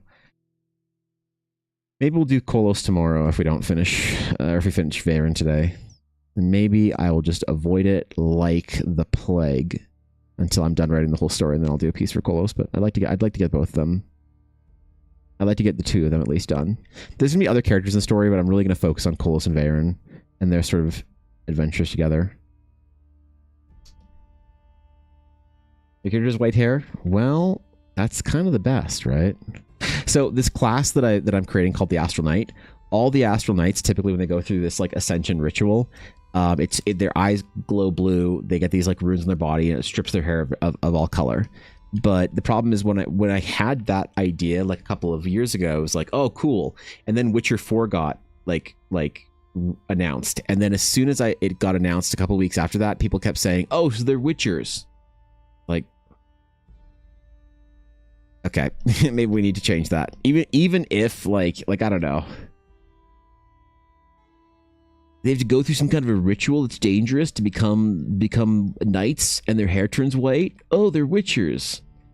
And it's a little annoying. I'm trying to think of because in old sort of like myth, that idea of sort of like going through a transformation and coming out the other side with like different features, your hair losing its color, things like that. That's like an older idea, like especially in Slavic myth. Obviously, Witcher comes from a Polish author writing about Slavic myth. So, and Kolos is a Slavic name. So I'm kind of like, you're leaning on my Ukrainian roots here a little bit, but I recognize that, certain ideas might have been poisoned or whatever by other media, so to speak. So like certain names or whatever, Wonder if like death sucked the color out of her because she's a reborn. Well, see, that's a great vibe. I love that. I think that's dope. They tossed Casimir's sister in there, in a demiplane as an almost lich. In where? I think I'm missing some context. Amber Temples. I never really played through Curse of Strahd, like the 5th ed Curse of Strahd, so I'm not familiar. Get the same, or have some Astral Knights have white hair and others with different shades of white and silver, platinum hair colors. It's not a bad idea. Like I don't know. I'm thinking like kind of like white, black. Like, I'm not sure if it matters that much to force them to all have that same aesthetic or not. It might be good storytelling. It might also be entirely unnecessary. So we shall see.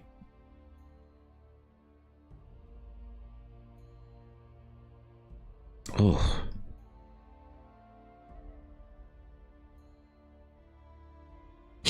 Okay.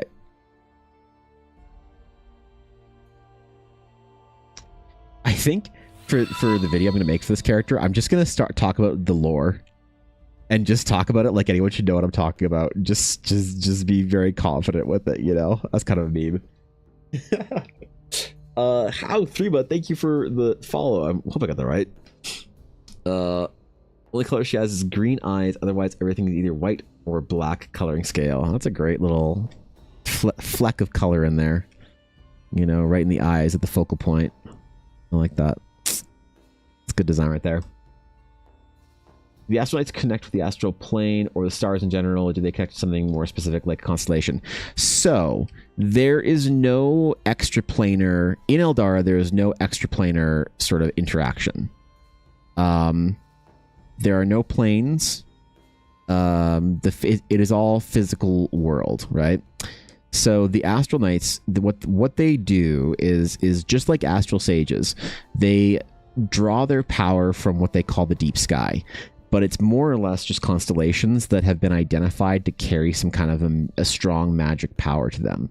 So it's one of the reasons why Astral Sages have the Astral Atlas with them, like an armillary sphere of some variety, that aligns, you could say, like their soul to a constellation, a nebula, something in the deep sky, some entity, some thing, some celestial body that they can draw power from. That's part of their whole jam. So the Knights do it in a slightly different way than the Sages do, but they still ultimately pull it from the same kind of places in the sky. What they're doing is they're drawing magic. They're drawing more or less the magic of creation out. They're pulling the magic of they're pulling unfiltered, unflavored, uncolored, unscented, direct, straight, raw magic into the world. So the whole kind of premise of the Astral Sages adventure is that they are walking through the world in the footsteps of the creators, right?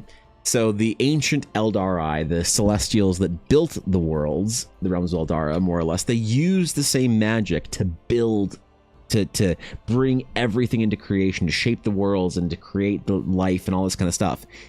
But with that, a lot of understanding how that magic works was lost. So the Astral Sages more or less are using the power of creation itself. They just don't know how to use it because they're like children playing in a sandbox that is the ocean of this magical power or whatever. So they get magic before it is. They can kind of, astral sages can kind of do a lot of different things, but it's all kind of flavored in narratively around kind of like this sort of spacey origination magic. So they can sort of heal wounds and they can inflict damage and do this kind of stuff and like conjure elements, but it all has this kind of like this spacey tint to it as far as how they do it. The knights do the same thing, but they get their magic in a different way. They use magic in a very dangerous way. It's why during the Ascension ritual, most of them die, because in order to actually like perform the skills and magical feats that they do, they have to open themselves up to the magics of the universe, more or less unshielded by anything. And that basically is a one-way ticket to getting yourself burned into a pile of ashes by just too much raw energy. And so the knights, their ascension rituals, they have these tattoos carved on them that are the runes that they use for casting their spells, but it basically is a tattoo carved directly into them. And what they have to do is they have to sit there in this chamber for 3 weeks, not dying, and learning how to control and like master and pull in and like and compress the magic down so it doesn't overwhelm them. They don't. So when you walk into the Ascension Chamber, like after 3 weeks, you open the doors, there'll be like where you left 8 students or as aspirants, there'll be like 7 piles of ash and one incredibly on edge aspirant just sitting there clawing at themselves, shaking. So it's pretty dangerous, but they pull it from what they call the deep sky. So different constellations are different colors. I don't know. Well, the problem is that there's too many alignments. So there's too many things like to place. So it'd be too chromatic. There wouldn't be like a set way of kind of like saying like, oh, there's 5 main things. It's 5 different colors of magic, whatever. Besides, Geralt is the only one white-haired Witcher when Ciri has white hair because she was born with that hair color. Oh, I see. I don't know this shit. When does the book come out? So the book I'm writing right now, I'm working on this project for a number of years. The adventure, which is the first sort of like main kind of thing, is actually in beta in the Discord. And it is finished testing, and I am trying to put the last polishes on it so the adventure can come out pretty quick here. The Astral Knight class, which is what not what she is, but what like Astral Knights. I've only done a couple pieces of other Astral Knights. A bunch of them are my wife's character, but like this one is her current Astral Knight. She played an Astral Knight beforehand, named Charlotte. This was her first Astral Knight. So yeah, the class for the Astral Knight is probably going to hit before the adventure comes out. And the book is like a thing that I'm doing as like a side project to de-stress from all the other like very important big projects and things. So first level monk can take them without breaking a sweat. You think so?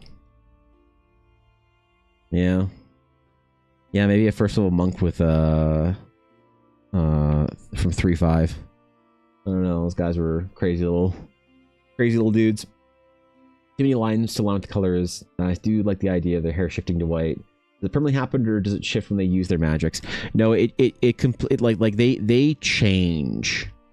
They change as people when they kind of come out the Ascension. So it's a permanent change. Astral Knights are very intense. They're very intense people. Like they're not completely humorless, but they're kind of like they're just very intense people to be around. They're very like order first, duty and honor. They're all about their mission, their goal, whatever. They don't like. What's interesting is the Astral Knight actually doesn't make a very good D&D class because it's very narrow. It's very deep and very narrow. Like most D&D classes in 5th ed don't have a lot of depth, but they're very wide. So like a paladin was a paladin, and it was a deep class where you could sort of tell a decent story in the old sort of like 3.5 version. You could tell deep stories, and it was like decently wide. Newer sort of like the way that new classes work is that they tend to be a lot wider but a lot more shallow. So it's a trade-off you have to make, I think, in storytelling. So if you can be, if a paladin, if what a paladin, air quotes, means can be so many different things, then your story, your class becomes a whole lot wider. But the depth is kind of lost, and it's harder to like go sink down deep into the class's like narrative and fantasy without, you know, trying really hard to create that. But the class itself, which it doesn't mean that you can't have a deep story, but if your story is like a really deep story, like it just means that you have to put more effort into it, right? But a lot of the like old class development facilitated really deep storytelling. Whereas the modern one, it's very kind of like, what is a paladin? I don't know. It's a Thursday, so I'm a paladin. Who knows? Paladins serve gods. I don't know. It's up to you. Do you want to have an oath? Maybe. Who cares? What's your oath to? I don't know. Whatever you want. You know, it's like, it's very like kind of open. It's up to interpretation. So an Astral Sage is kind of a very wide class. I want them to be deep, obviously. So an Astral Sage class in the context of D&D is about as shallow as sort of the modern kind of like paladin. Like, what's an Astral Sage? Who can be sages? I don't know. Where do you want to come from? What order do you want to be from? Anything? An Astral Sage played within Eldara is a very wide and very deep class. The thing is, though, that an Astral Knight is a very deep class and has a very narrow story. So an Astral Knights are very specific as to who can be and what constitutes an Astral Knight. So I want that story to be a very deep one that it's very, very satisfying to pay off as you play through the game as an Astral Knight. But like, yeah, what it means to be an Astral Knight is it's very specific and particular. Like Astral Knights all use the same style of longsword that they have always used in their order for multiple thousands of years. Why? Because that's what they do. And if you were an Astral Knight, you would want to use your longsword too. But Evan, I want to be an Astral Knight that uses a whip. You wouldn't want to use a whip because you don't think it's an effective weapon compared to your longsword. Your longsword is perfect to you. That's what it means to be part of the Astral Knight order. Is you're fully in, man. You've bought into it. You've drank the Kool-Aid. You've gone to fucking recruit training. You are an Astral Knight. You're this like mysterious, dark, tabooed protector of the Astral Sage orders. That's what you are. You know, I'd say it's kind of similar to like the Adeptus Custodes or Space Marines or some shit. You know, you're like, oh, I want to be an Adeptus Custode from 40k, but instead of using the custodial weapon, I want to use a trumpet. Well, you wouldn't, because that's stupid, and you're a custodian, and you want to, like, you know, the weapons of your order are sacred and perfect. And so it's kind of like that, which makes it a difficult D&D class to sell. So sages are very much open stories, people that want to experience the Eldarin storyline. A knight is a very, very narrow storyline within sagedom. Why am I making it its own class? And like, it sounds like a bad idea, right? Because like, why would you create something that's so narrow and restrictive within an Eldar storytelling? Which, by the way, if you want to do something different in your own games, like, I don't care, go for it. But just it's designed in a certain way. The reason I'm doing it is because Ella wanted to play an Astral Knight. That's the only reason I'm building the class the way I am is because she wanted to play an Astral Knight. And if she ever wants to do something in Eldara, then I make it happen, because she's the person, like, without her, there would be no realms. So if she wants to play an Astral Knight, I'll put the, 100 hours into making art and developing everything I need to make them playable. But that's kind of the difference in the story between them, is that it's very specific as to what an Astral Knight is. So they are very intense, and part of that comes from, like, the transformation of aspirant to knight is you are transformed in mind and body and sort of spirit. Like, your place within the astral aura and the magics of creation is sort of now like defined. You are this Astral Knight figure. You do these things. This is the way that you like operate. And so the physical change and the transformation sort of represents a rebirthing in some ways, right? Like, Astral Knights aren't complete. They don't sever all ties with their former life or whatever, but their order comes first, and they don't typically take families, and they don't, typically have connections outside of their order, and they don't leave the order at any point in time typically. They are knights protecting a very, very dark secret. That's the kind of the class fantasy that I always describe with them, is that part of what you're protecting as a knight is not just the Astral Sage's orders. You're not just protecting the rune sites of the world. You're not protecting pilgrims. You're not, like, all these stuff that the Astral Knights do. That's not the main mission of the order. In some ways, what I say the main mission of the order is that you're protecting a secret. And it's one of those things that, like, why would you send your best Astral Sages to the Knight Order for a chance to be aspirants, for then, like, your best sages, for most of them to die? in this ascension process, which some orders, by the way, they find the knights to be barbaric and tabooed, and like they refuse to send their students to the order. And the reason why a lot of the big orders consistently still do is because they know what it is, what threats the knights guard them from, what the main mission of the Astral Knight Order and its necessity. And so with that, there's an understanding that they have to sort of continue to offer their best to the order. And the order doesn't like demand or take or force or whatever, but a lot of, you know, they will still offer their best to them, knowing full well how important it is, the work that they do. And so as a player playing an Astral Knight, part of your evolution, your class story that sort of runs in tandem with the game story, is you will learn about these secrets. You will understand what the full mission of your order is, and the imperative importance it is in having the Astral Knights maintaining the gateways and maintaining the portals and the rings and the runes and everything else like that, protecting the orders. And it's one of those things I don't want to spoil on stream. It's like a class story. I want you guys to play through it, not just hear about it from me on stream. And I've like alluded to what those things are before, but I'm not gonna like just like spoil it or whatever. You know, for players that do want to see it. You want to like read about that story, I'll have a section for it, like in like DMing, like running an Astral Knight for an Astral Knight player in Eldara, and that basically has the whole storyline you're taking your player through, and so you can read it there if you're very curious whenever it comes out. But you know, right now I want to be the kind of thing that's like, it's part of the magic of playing the class, is that there's a story you're playing through for an Astral Knight, and I'm going to try and have kind of maybe some of that story in the book. In like the novel, and maybe like fully outline the story. But I don't know. Maybe I'll save it just for the games for people. You can make it commonly white and then create your own exceptions. Could be plot point or clue. Yeah. I mean, that's the way I see it is the knights are the exception to begin with, so it's really hard to do that for me, to think about them in that way. But I think you're right. I think your intuition is right. I already have too many D&D OCs now. I want to make one for the Astral Knights. Oh, hell yeah. Yeah, they're pretty intense. Like they're not necessarily completely good, or they're definitely not villains, but like an Astral Knight will prioritize the protection of their temple or runes or whatever over the protection of the people. So they're supposed to do good in the world when they can, right, and be in service of the people. But there have been times where like a city has been overrun by a warlord, and the warlord very carefully knows not to step on the sage's toes, otherwise the Astral Knights come for him. So the warlord might sack the entire city and rob the palace and whatever, but leave the temples alone. And there might be a couple of Astral Knights that just sit there and watch it happen, because they know that if they try and take on the entire army of the warlord, the local warlord, that'd be bad, and they wouldn't be able to protect the temple, you know? So they would kind of like let the city change hands aggressively, and are like, hey man, you know, as long as the temple stays safe, we're not gonna. So they're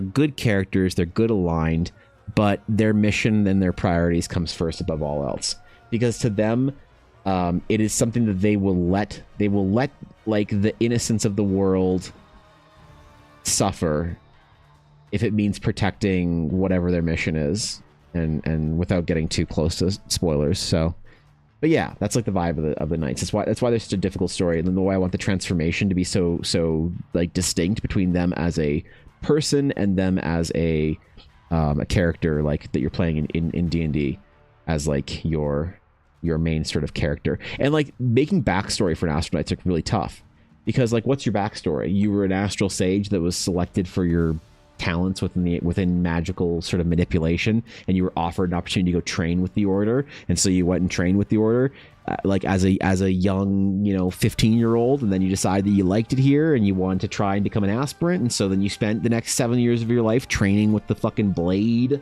to master the ways, and then you ascend. It's like you can't have characters that have had and lived a massive long life, because people that are identified as like being good sages typically are astral sages beforehand. And so the idea of like, oh, I want to create an Astral Knight that's like that was like, you know, finding themselves in the world after returning from a different adventure, and now they decide they want to go be a knight. It's a little hard to do that because their storyline, their path is pretty set. Again, and that's one of the unappealing things about it. Now, obviously, if you're playing your own game and you change all that, like that's like I give in the knight. One of the things that I say in the knight like class section that's on Discord is I say none of these like rules, air quote, should come in should like interrupt you wanting to have fun.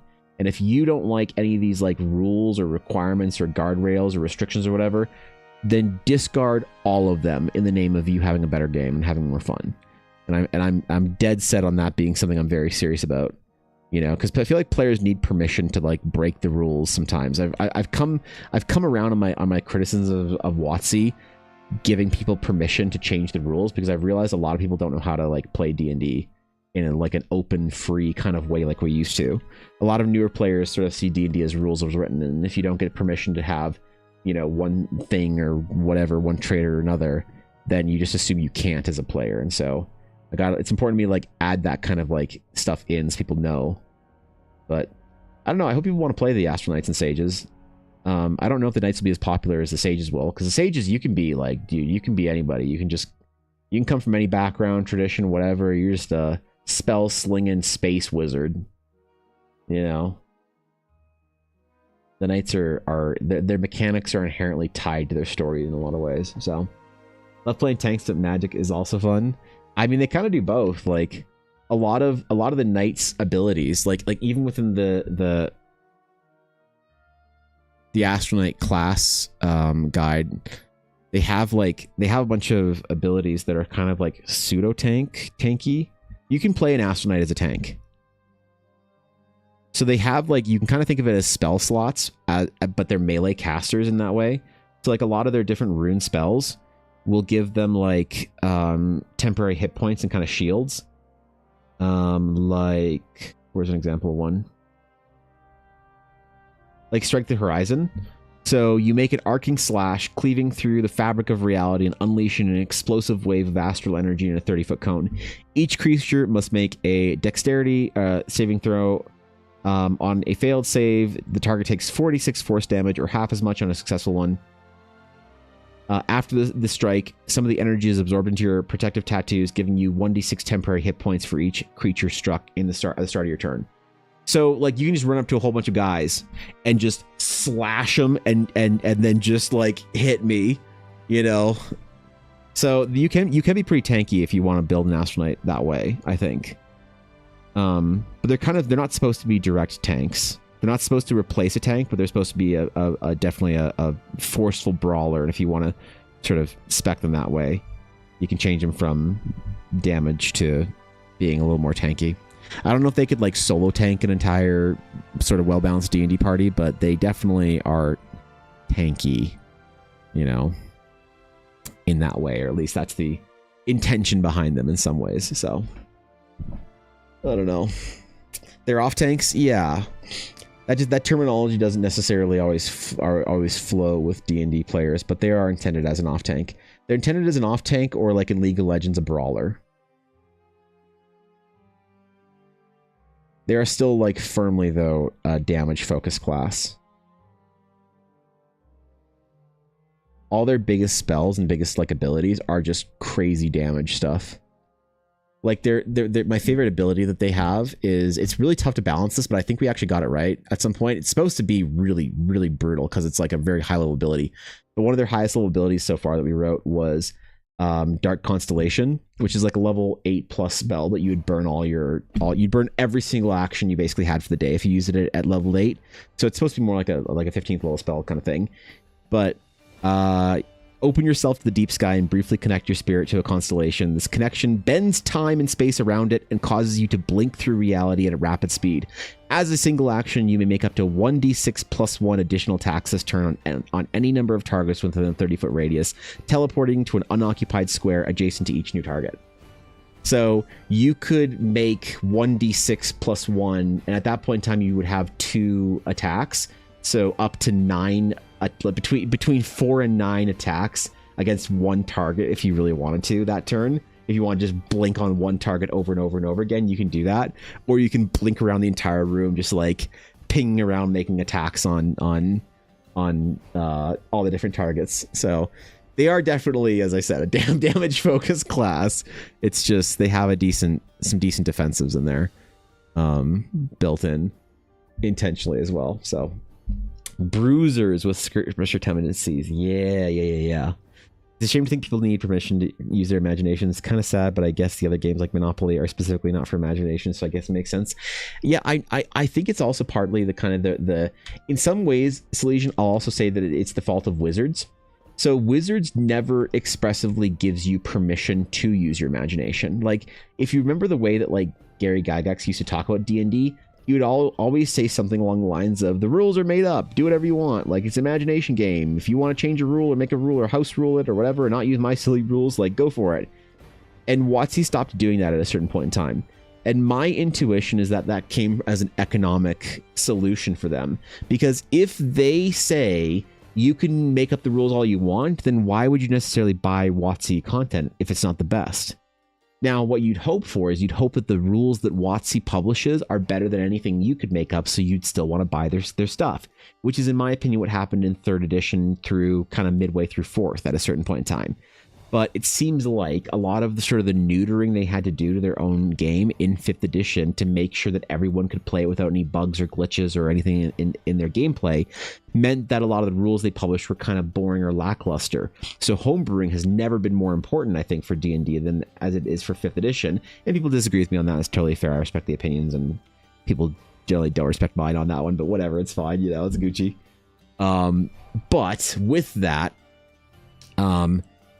what I've noticed is that WotC, it's advantageous for them to not give you permission, to say, we are the ones that are the arbiters of rules. We create the rules. The only official D&D is our D&D. And if you aren't using our D&D, you're not playing D&D. So here are the rules. And if you want to do something different, you have to buy a book that says you can do it.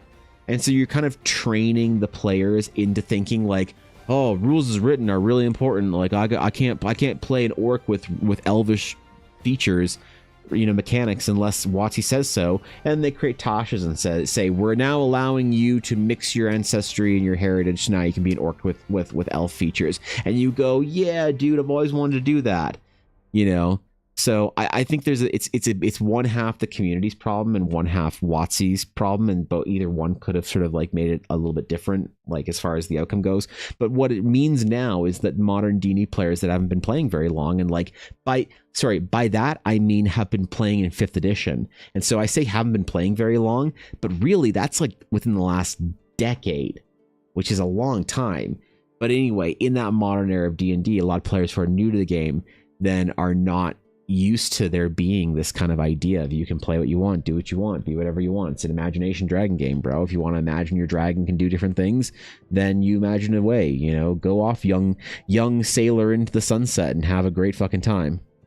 That's not the way it works anymore, and it's just a new era, a new age. So if I'm creating D&D sort of like stuff for my world, whatever adventure that I want to publish, I realize now that I have to interact with the D&D hobby and fandom and community in the way they've been trained to be interacted with by Wizards. So that's why I think it's important to add a lot of permissions to do things differently, because if you don't write it, people just aren't going to think that they can change anything about it. They're going to think the rules of Imagination Dragon game at your home, at your own table, are like set in stone.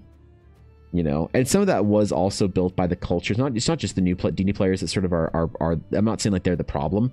Part of the old D&D crew, you always hear the old guard talk about like, oh, I built a character that my DM couldn't beat, as if a DM can be beaten if it like lose D&D, bro. Like rocks always know how to fall. You know, like there's no situation you ever get into as a player or as a DM where you've been outsmarted or outwitted or outdone by a player that's power gaming. You know, it's amazing how like, oh my god, you nuked the entire room of goblins? That's crazy. Yeah, man. So the window busts open, an entire new room appears. You know, like that's like a Tarask with laser eyes, exactly. And so I think that part of that is I think is definitely the old guard's fault. which they sort of built as this sort of like this glorification of winning against the DM, which implies that the DM is then handcuffed by the rules in a certain way. So that also helps or hurts, I think, and perpetuates the idea that you can't, change the game or whatever. So I think you're right. When I played OD&D and BECMI in first edition, no one played the rules as written. In AD&D, weapon weights and its effects on speed was the rule, and it was a pain in the ass to try and use. Sure, and you just do what you want, right? But things change, So, all right, take care, Selesian. A DM can power play even more than a player. Players have limitations. Well, exactly. Like, I've never understood these stories of you see these like Reddit sort of like, I beat my DM and forced him to give me the hand of Vecna's left butt cheek. I won D&D in my group. And I'm like, I can't imagine the DM, any DM just sitting there like, oh my God, what do I do? I guess his counterspell goes off and he does this like disingenuous broken thing that like when a player does something that like outsmarts something that you wanted it to have happen in combat, and it's done with like does this work? Oh, it'd be crazy if it works. Like, I'm hoping I kind of got this. You as a good DM is kind of like, oh my God, you got me. Okay, that's really clever that you did that. That's really cool. Okay, yeah, man, I guess you just like counterspell the creation spark of life, and now you're the overlord of the play. Like, whatever, man. Like, that happens, and you give your players those moments of glory. But the problem is when it's a player trying to like make you lose, like, oh, I want to beat you and ruin you, I want to break your game. At that point, it's just like, what? Man, that's crazy, because a portal opens and an invulnerable fucking battle angel comes through and cleaves through you for 1d1000 damage. I don't know, man. Like I said, rocks always know how to fall, and rocks here is like a pretty loose term for the world being able to work in a way that you want it to work. So yeah, it's one of those things I never understood about players and DMs. About when people talk about how they won and beat and broke their DM's game. I can't imagine that happening. Like, in what situation would that ever? I don't know. So maybe there is an epidemic of people that desperately need D&D rules to be whatever, written in a certain way, change something or another. I don't know, man.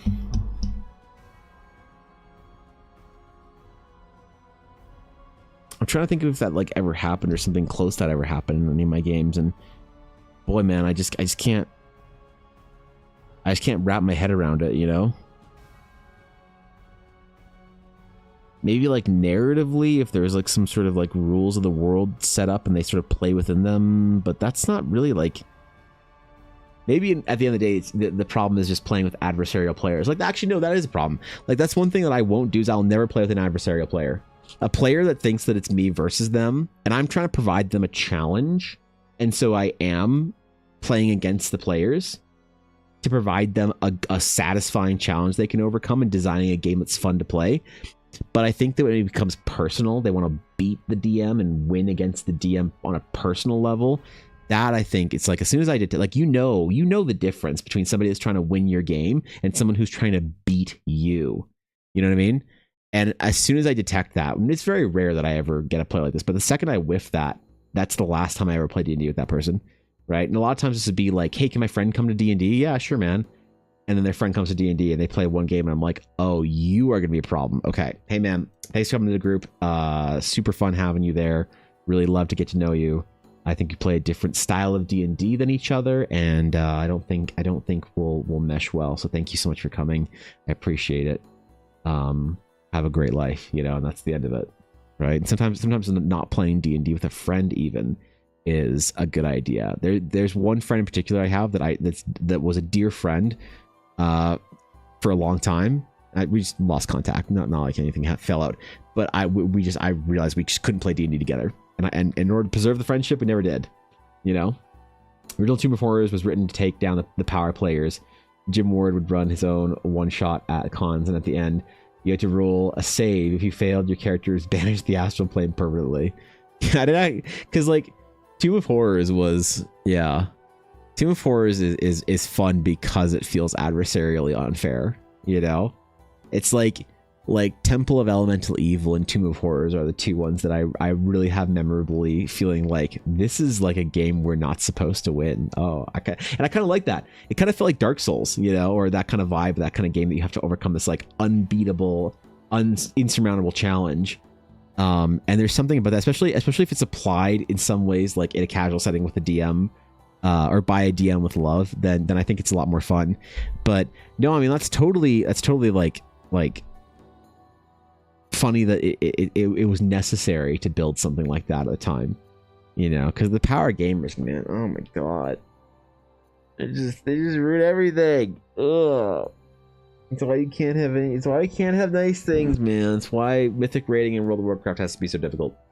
Because it's not, you know, and the power gamers get mad, which is fine. It's fine for certain games like WoW, but D&D and power gaming, bro. That's a tough matchup. That's a rough one, you know, a real rough one.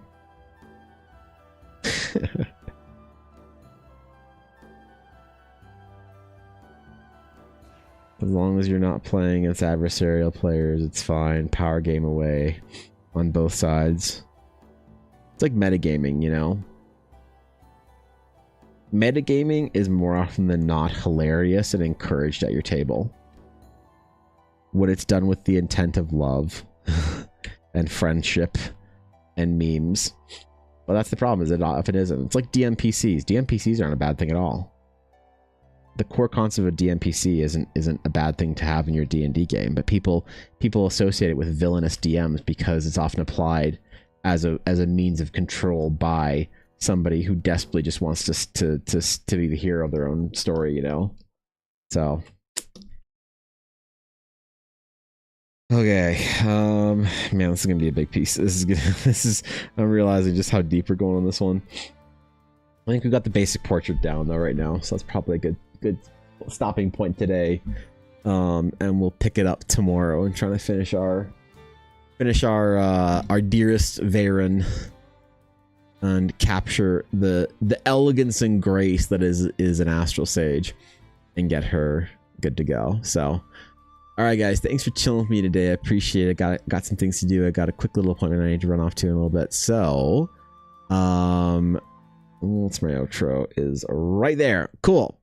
Yeah, man. I will see you guys tomorrow. Don't have anything planned tomorrow, I don't think. So I should do a nice long stream. Maybe get some trading card stuff done as well towards the end of it or whatever. And just have a great fun night of the week. What is Elantris doing here? Oh, right. I was looking through this. I was like, what the fuck is this Alice book? How many pages is this? 540? How many words is Elantris? How many words is Elantris? 200,000. So I just need another 200, 900, 199 days of writing 1,000 words a day, and then I'll have Elantris, and then I'm sure it'll get edited down to 3 pages because the rest will be slop. I'll see you guys tomorrow. Have a great midweek. Please enjoy yourselves, whatever you're doing tonight. Oh man, go. You know what? Go to the grocery store and get yourself a box of the Pillsbury Halloween cookies with the little like pumpkins and ghosts and shit on them, and just bake it up and have a great night, man. You know, put on like a Harry Potter movie or from some Star Wars, some shit or whatever, bro. You deserve a good Wednesday. All right, I'll see you guys later.